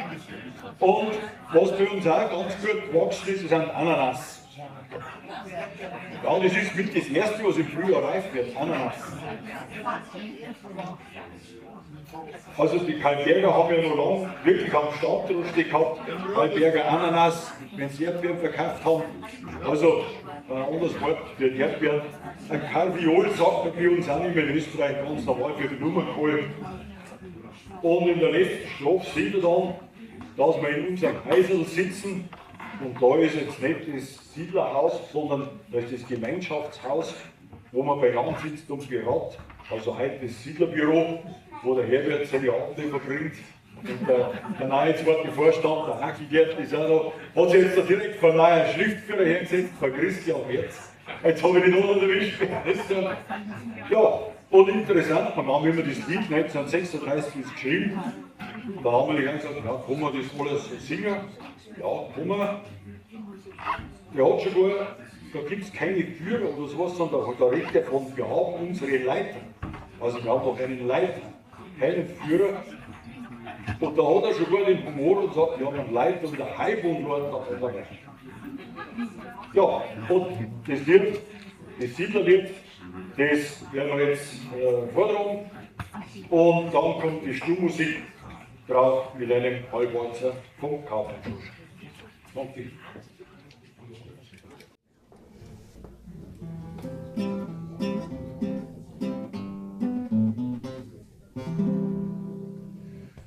Ich war ein armer Racker, hab drin gewohnt in der Stadt, wo die Häuser nah beieinander und wo keine Luft mehr hat, wo Not und Elends Haus ist, so innerer Mietskasern. Da drin bin ich geboren, das war's einmal modern. Lange Jahre war ich beim Stempel, das ist für war nicht leicht. Ja, weil's da nicht zum Leben und nicht zum Sterben reicht. Die Not war groß, die Zeit war schlimm, drum hat's mich aus der Stadt rausgetrieben. Jetzt bin ich ein Siedler, ihr kennt's mich ja schon. Hab ein wunderschönes Häuser, ein Gartelkleid rot. Hab ein Holzschupfer, einen Saustall und ein Gasbock hab ich drin. Ja, weil ich jetzt Kleinsiedler bin. Im Frühjahr geht's wild auf, an jede Arbeit ran. Da kommen zu Besuch heraus, Vetter und Basen an. Der eine sticht den Garten der zweite rechert fein. Und dann kommt auch der Vater, der tut die Pflanzerl rein. Die Pflanzerl, das sind Luder, weil nichts billigst ist nicht roh. Weil wenn's das nicht versteht hast, na schirmst du alle an. Es ist heut wie Räuwei im Lehn, der Siedler muss sein Lehrgeld gehen. Ich bin heut ein Siedler, für Humor hab ich einen Sinn. Hab ein wunderschönes Geitel, ist allerhand drin. Hier wachsen Erdäpfel, Feldhändler und Botaken auch. Ich bin heut jetzt Kleinsiedler auch. Der Sommer ist die schönste Zeit, die Ernte geht jetzt an. Da kommen zuerst die Ananas, Spinat und Erbsen dran. Kohlrabi und ein Karviol, Ein Radi, wer ein will, ein Radi und ein Kopfsalat, gell wie Rum und Petersil. Und Gurken haben wir lange, Tomaten rot wie Blut. Und unsere Äpfel und Birnen, die sind heut so voll gut. Im Herbst, da geht das Schlachten an, kämen Hähner, Hasen, Gickerler droh. Ich bin heute Siedler, bin überall bekannt, hab ein wunderschönes Häuser, ein Mordstrumpf wie Bestand. Hab Kropftauberer, Zucht Enten und ein Preisgockel auch. Ich bin jetzt ein Kleinsiedler auch. Und ist das Jahr zu Ende, die Ernte eingebracht, dann folgt zu unserem Leide die lange Winternacht. Doch lasst den Kopf nicht hängen und seid nicht trauervoll. Am Abend ist gemütlich in unserem Häuserl wohl. Dort sitzen und beraten wir manche Abendstund, denn wir sind fest geschlossen im deutschen Siedlerbund. Drum stimmt jetzt alle mit mir ein, wir wollen Kameraden sein. Ja, wir sind heut Siedler, sind überall bekannt, oder jeder sei Häuser, ein schönes Stückerl Land. Wir haben unsere Leiter und ein Hype und Lorter auch, denn wir sind die Kleinsiedler auch.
Vielen Dank für die Stimmmusik. Und es ist praktisch so ausgemacht worden, dass der Pfarrer von Schwabeweis erst kommt und mit der Schwabeweis geht. Ja, herzlich willkommen, der Pfarrer Alkofer. Freuen uns, dass noch zu uns wieder seid.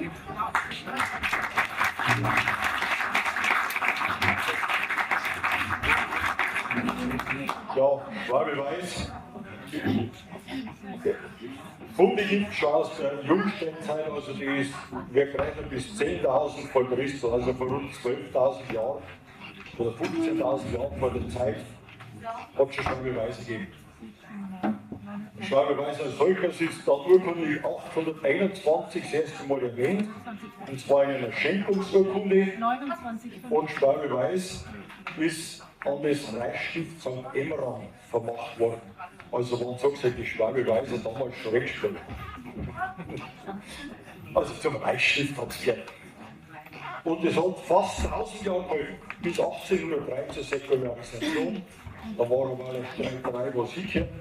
Und seit 1810 ist Schwabeweis dann bayerisch geworden. Und wie das damals bayerisch geworden ist, hat zu Schwabeweis neben dem Kirchdorf, sagen wir mal Schwabeweis, ein paar Weiler gehört, ein paar einzelne Einöden und ein Gut, das Gut Barthof. Das haben sie da dann die Kernzelle eigentlich der Konradsiedlung war.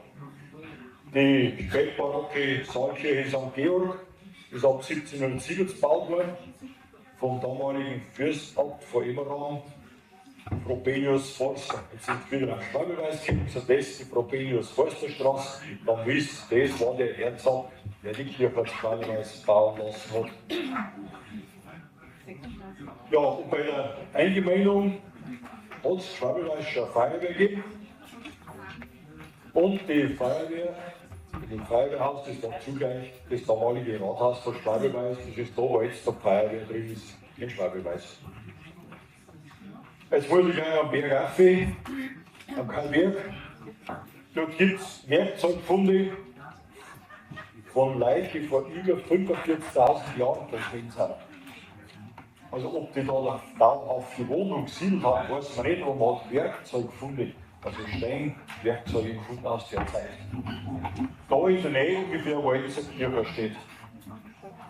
1805, jetzt kommen wir nach Hause wieder ins Spiel, hat ein Wirt namens Adam Lingau das erste Gebäude der Holzarbeiter oben errichten lassen. Und er hat ab 1809 auch eine Lehmgrube betrieben und einen Ziegelofen und das erste Wohnhaus am Karlberg bauen lassen. Also die Karlberger haben eigentlich auch wieder Abstammung aus Rohrhausen.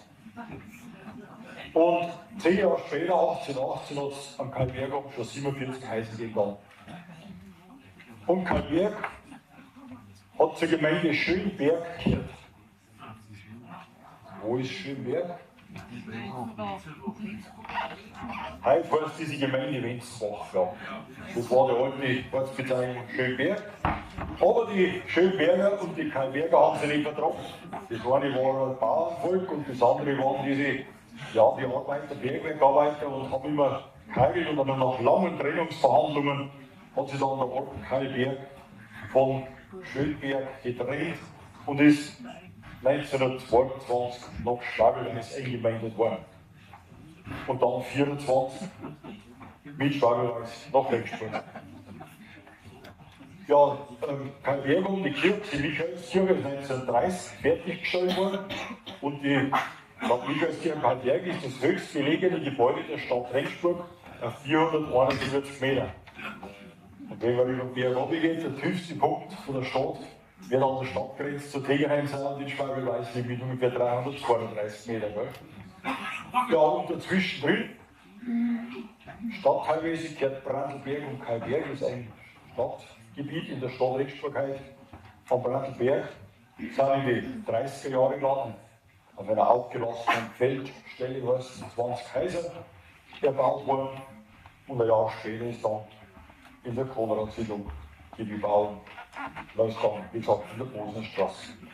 So, jetzt können wir die Zupfermäulen, die singen uns, die gehen jetzt ganz weit zurück, fast 45.000 Jahre, Nein, nicht ganz so weit, weil es Lied heißt, wie ich das Licht der Welt erblickte. Und dann erzählt mir da was von einem schönen Gesicht.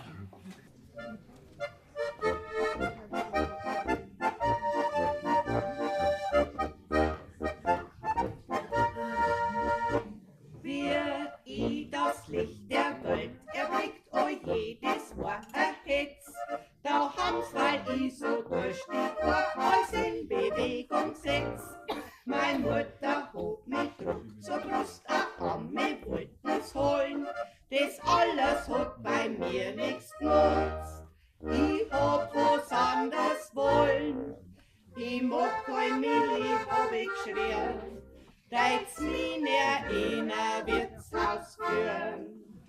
Weil näher Bier will ich um. Sonst hau ich alles zusammen, ja sonst hau ich alles zusammen. Näher Bier will ich um. Sonst hau ich alles zusammen.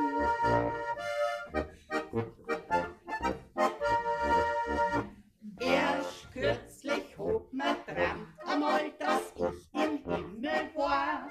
Vorm Herrgott bin ich gestanden, ringsherum die Engelschar. Mit Milch und Honig haben die mich im Himmel rekaliert. Ein Nektar und Ambrosia und Engel mir serviert. Da hab ich gesagt zum Herrgott nicht, geht's denn herum, kein Wirtshaus nicht? Weil näher Bier will ich um. Sonst hau ich alles zusammen, ja sonst hau ich alles zusammen. Näher Bier will ich um. Sonst hau ich alles zusammen.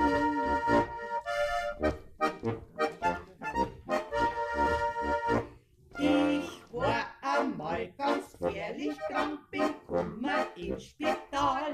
Der Herr Professor, der hat gesagt, das ist ein ernster Fall. Sie haben gehalten ein Konzilium, haben alles ausprobiert und hätten mit lauter Medizin auf dem Friedhof mich kuriert. Da hab ich geschrien, um Gottes Willen, weil's mir noch Medizin wegstellen. Weil näher Bier will ich um. Sonst hau ich alles zusammen, ja sonst hau ich alles zusammen. Näher Bier will ich um. Sonst hau ich alles zusammen. Und jetzt alle miteinander. Weil näher Bier will ich um. Sonst hau ich alles zusammen, ja sonst hau ich alles zusammen. Näher Bier will ich um. Sonst hau ich alles zusammen.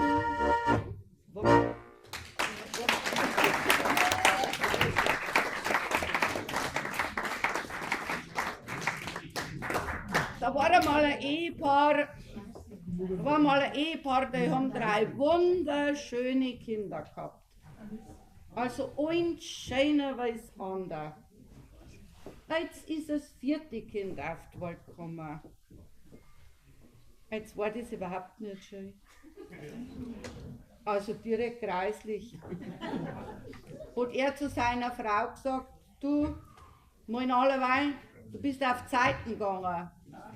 Und sie gesagt, nein, diesmal nicht.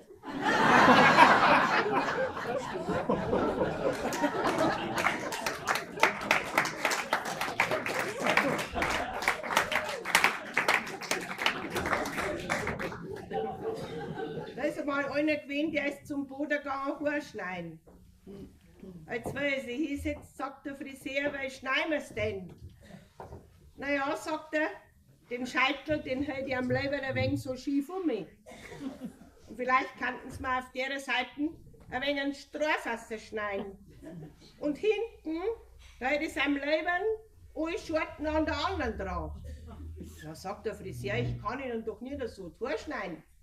Sagt der andere, warum sollen die es nicht gehen? Haben sie mir das letzte Mal auch so geschnitten.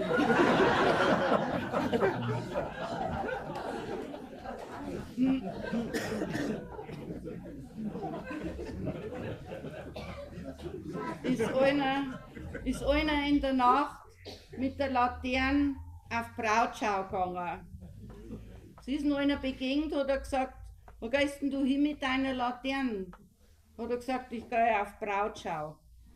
Hat der andere gesagt, also zu meiner Zeit hat man vielleicht auch keine Laterne braucht. Hat der andere gesagt, das habe ich mir schon gedacht, weil ich deine Alte das erste Mal gesehen habe.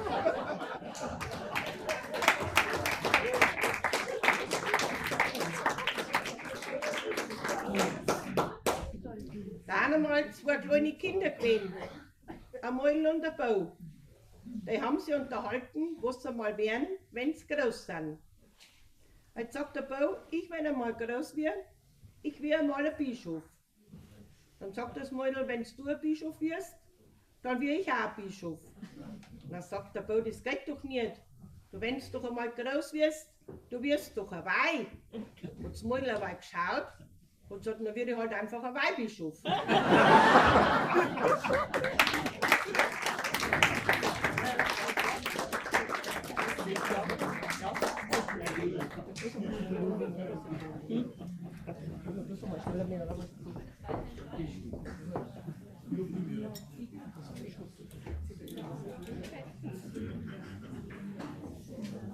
Hat einer seinen Freund getroffen, hat er gesagt, weißt du, was ich wieder einmal michert? Dann hat er gesagt, nein. Sagt der Mensch, ich michert einmal wieder so ein richtig schönes, kleines Reischerl haben. Hat der andere gesagt, brauchst du bloß nicht so viel saufen.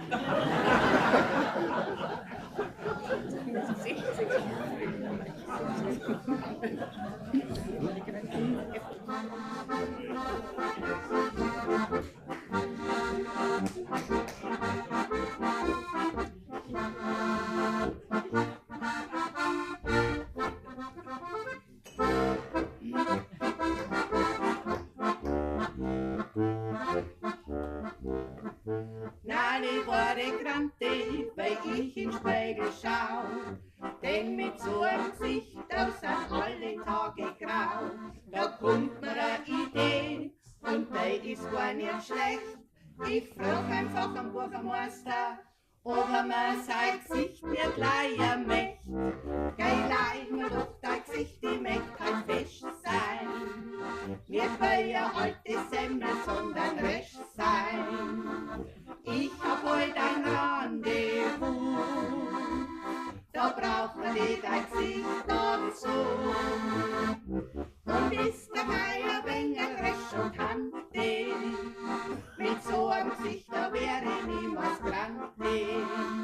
Dein Gesicht, das ist ein Meisterstück, und wenn ich heimgeh, kriegst du es wieder zurück. Und am letzten Mittwoch, da kommt der Brief ins Haus.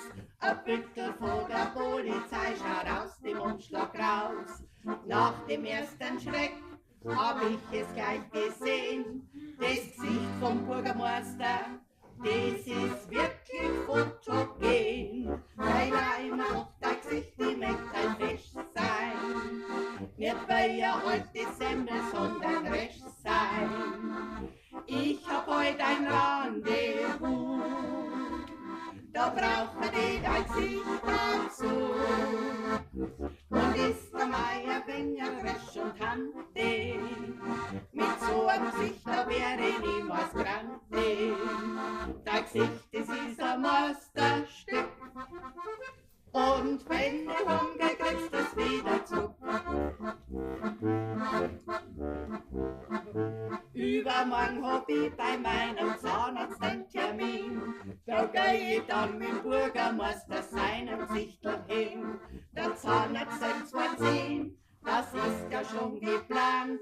Dann frag ich den Bürgermeister, ob ich jetzt mein Gesicht wieder zurückkommen kann.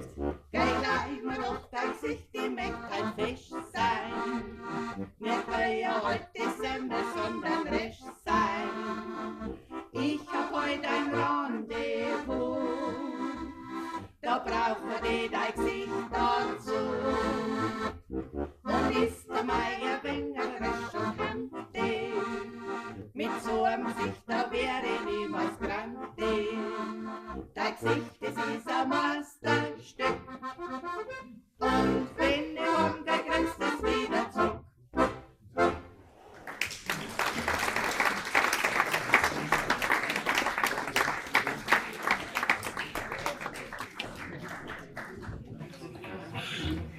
ich sage jetzt noch schnell rückblickend was wir letztes Jahr als im Verein gemacht haben.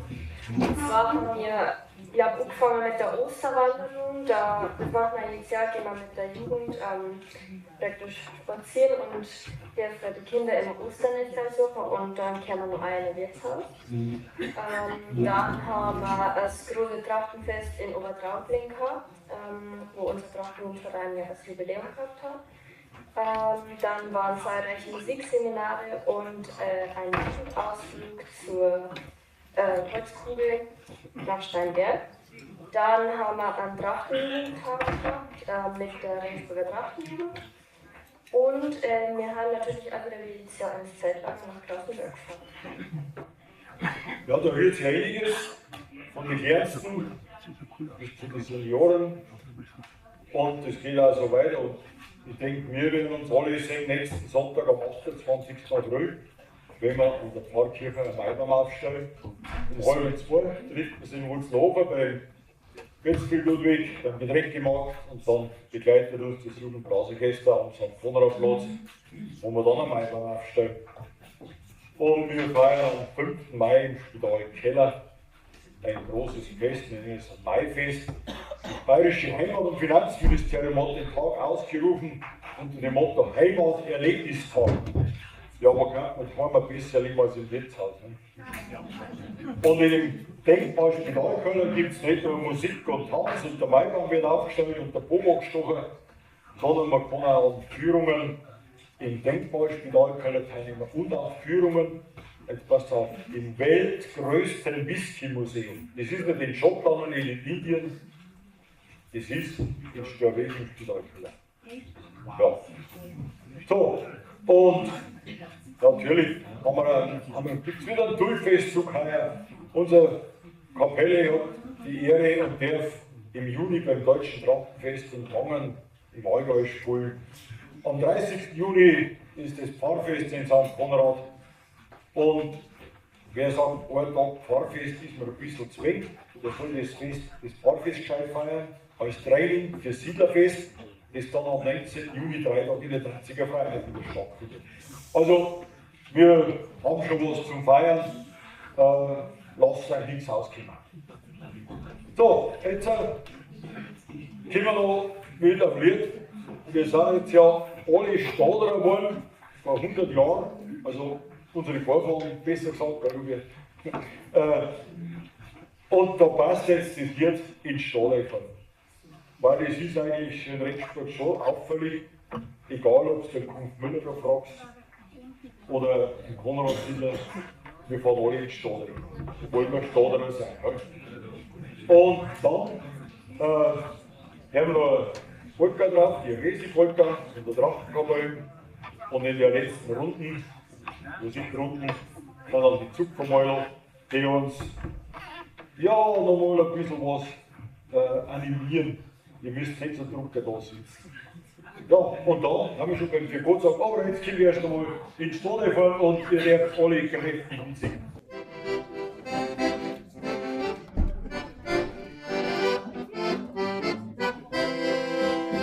Ins Stadion fahren, mit unseren alten Schinderkorn. Ins Stadion fahren, mit unseren alten, sind wir miteinander mal. Ins Stadion fahren, mit unseren alten Schinderkorn. Ins Stadion fahren, mit unseren alten Korn. Der Wirt von Au hat's Haus verkauft, hat seiner alten Hirderl gekauft. Ein Hirderl kauft mit einem Streißel drauf, das setzt alle Sonntag auf. Ein Hirderl kauft mit einem Streißel drauf, das setzt alle Sonntag. Jetzt fahren wir wieder. Ins Stadion fahren, mit unseren alten Schinderkorn. Ins Stadion fahren, mit unseren alten Korn. Wenn du nicht willst und du nicht magst und du mit mir nicht tanzt,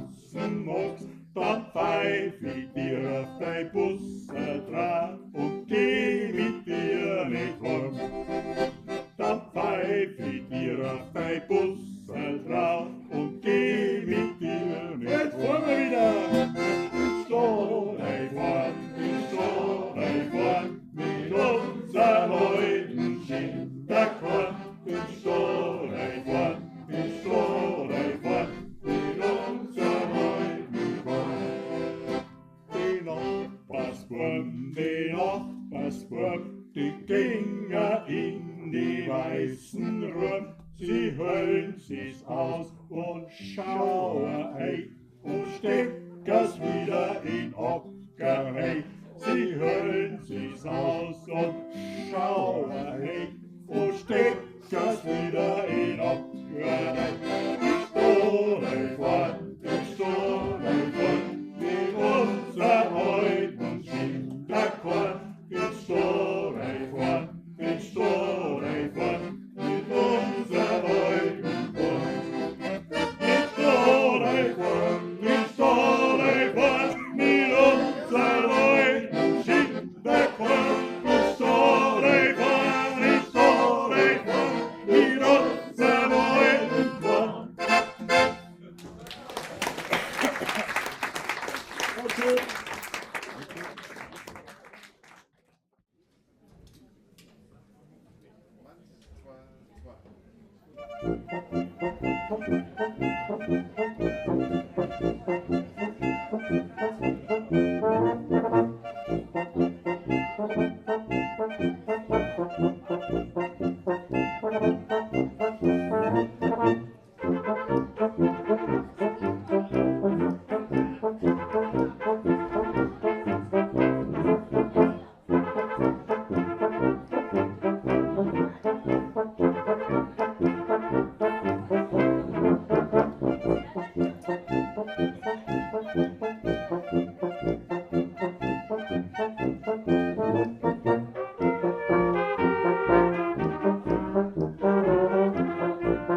Wirtshaus kommt der Mann, sei alte Schwein ihn an. Du lump die ganze Nacht, hast wieder durchgemacht. Da sagt der Geh sei gescheit, im Wirtshaus drin die Leid, die gehen mir halt kein Ruhe und ruf mir immer zu. Geh freund durch Dudeln, Dudeln, geh freund durch Dudeln bis in der Früh, bis in der Früh. Geh freund durch Dudeln,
da steht's alleine gehen, drum bin ich folgt der Spur und hab bemerkt dann nur die Lernersturen.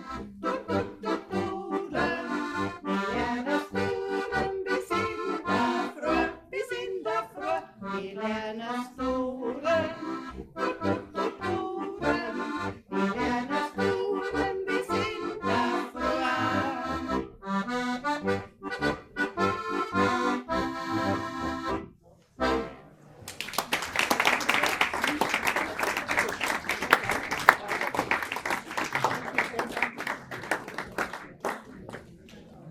Hat einer seinem Freund gesagt, jetzt war der gerade im Garten heraus.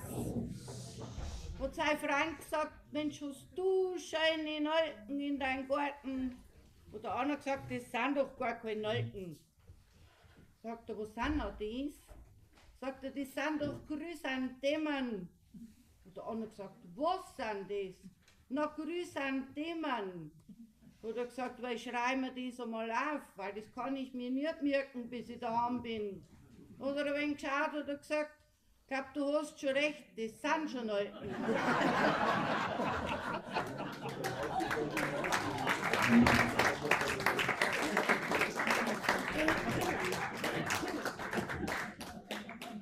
Da ist einmal einer in den Wald gefahren und hat ein Holz gestohlen. Jetzt hat ihn der Förster erwischt.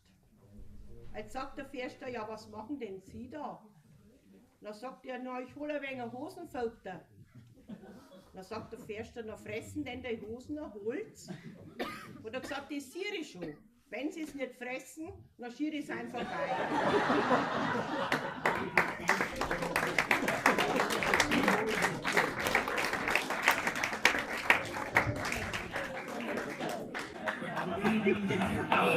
Ja, liebe Gäste, unser heutiger Abend geht zu Ende. Nicht ohne, dass ich ein herzliches Vergeltungsgott sagen möchte. Natürlich gilt mein Dank als Vorstand, ganz besonders alle, die dazu beigetragen haben, dass wir den Abend Bierstand können haben. Jetzt, Ronny, machst du bitte da hinten die Türe auf, dass die Küchenhelferinnen und Helfer, die gerne mal ausschauen könnten, dass sie wenigstens sind, wer für uns gekocht hat. Und vielleicht, Hermann, vielleicht sagst du auch die, die im Ausgang sind, dass die mal bei dir hinschauen. Ja, so, also, der erste sage ich jetzt einmal, der herzliche Danke.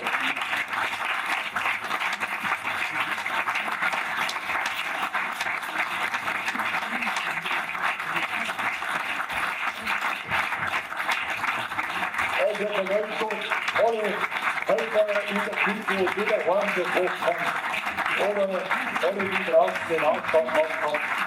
Herzlichen Dank von euch alle. Vielen Dank möchte ich auch sagen, dem Ludwig Götzl, Hausler Getränkemarkt. Muss man sich mal überlegen, das ist das einzige inhabergeführte Geschäft, das wir noch haben in der Konrad-Siedlung, im Getränkemarkt. Es gibt überhaupt in der unteren Siedlung 3 Verkaufsstellen. Das ist jetzt der Ludwig Götzl, dann neu der Netto und dann der Kaugummiautomat bei der Schulz. Ja, herzlichen Dank allen auf der Presse, die über die Veranstaltung berichtet.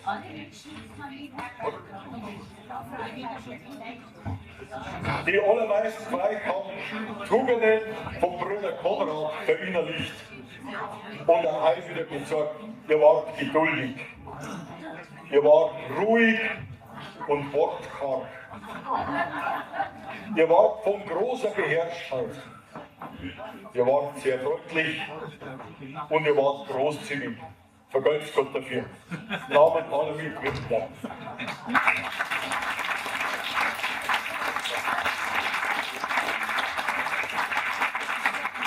Und natürlich darf man auch nicht vergessen, dass wir euch nur Danke sagen. Ihr wart ein großartiges Publikum. Wir hoffen, euch hat es gefallen und wir hoffen auch, dass es nächstes Jahr wiederkommt.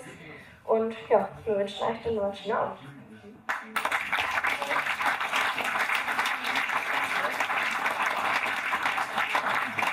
Ja, und von allen genannt, die was reingebracht haben, was ich kann nicht mehr kennen, Aber ich möchte natürlich auch ganz herzlich bei allen Mitbürgern bedanken. Und jetzt mache ich es so, wie am Anfang, jetzt begrüße und bedanke mich zuerst bei denen, die am weitesten angereist sind, bis aus Wien-Scheschenbach. Ein erstes Grüß Gott, der Supermeier, der Waltraud, der Renate und der Gerhard.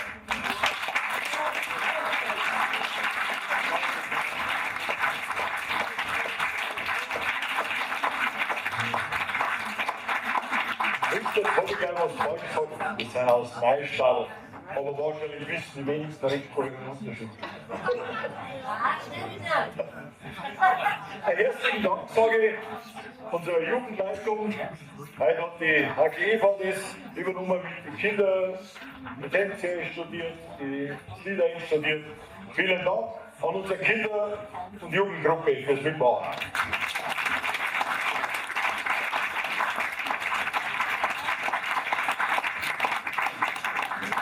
Ja, Dankeschön an Klaus, dass er wieder mit mir das vorbereitet hat und mir nachgesungen hat. Dankeschön.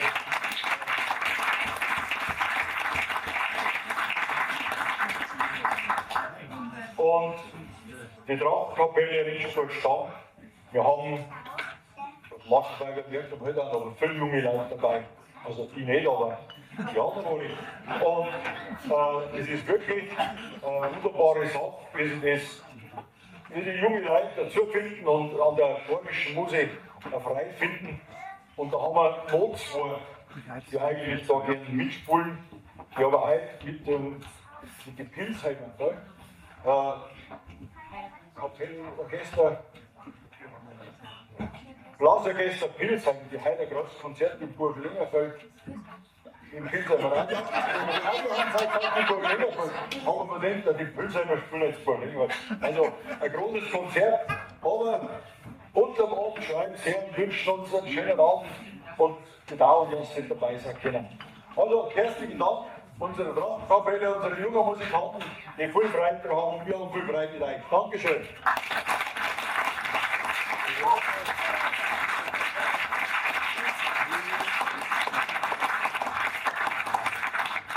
So, und dann möchte ich mich noch bedanken bei der Amelie, die jetzt so ganz schnell hinter der Notenstelle verschwindet, weil sie hat also das spontane gesagt, kann man da natürlich nachmachen? Ja, machen wir. Und es ist wichtig, dass sie junge Leute einladen, dass sie sehen, was da an Arbeit drin ist und dass sie es gerne machen.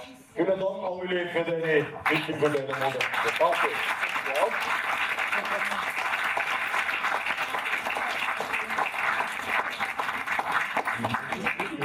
Ja, wenn wir das Leben noch haben, dann können wir nächstes Jahr wieder zusammen. Wenn wir aber sind gestorben, dann bleiben wir daheim. So ist ein alter Spruch und ich hoffe natürlich, ohne dass wir wieder zusammenkommen im nächsten Jahr oder schon am nächsten Sonntag beim Eichhorn aufstellen. Ja, das weiß ich schon, dass ich Stummmusik noch nicht gehabt habe. Weil die Stummmusik, die habe ich jetzt ja auf meiner Liste zum Bedanken. Weil ich da auch eine Besonderheit herausstelle. Das muss man mal einfach Jetzt los machen. So, Lisa ist hier. Lisa, wie lange spielst du schon abbrechen? Keine Ahnung.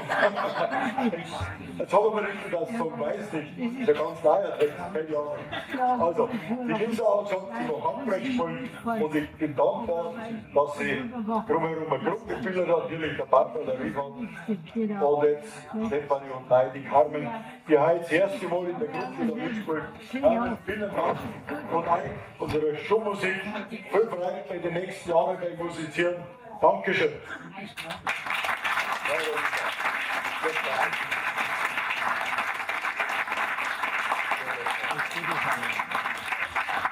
So, und jetzt gibt es ein Außenschmeißer-Stücke. Wollen wir noch einen Außenschmeißer drauf? Wird gleich frisiert oder im Schwind? Das ist geil. Gut. Also, wir rufen an, bleibt stumm und kämpft von wieder. Und der Pfarrer hat vor der Stadt. Wir darf nicht freien in der Kirche, also für Drifte durch. Dankeschön.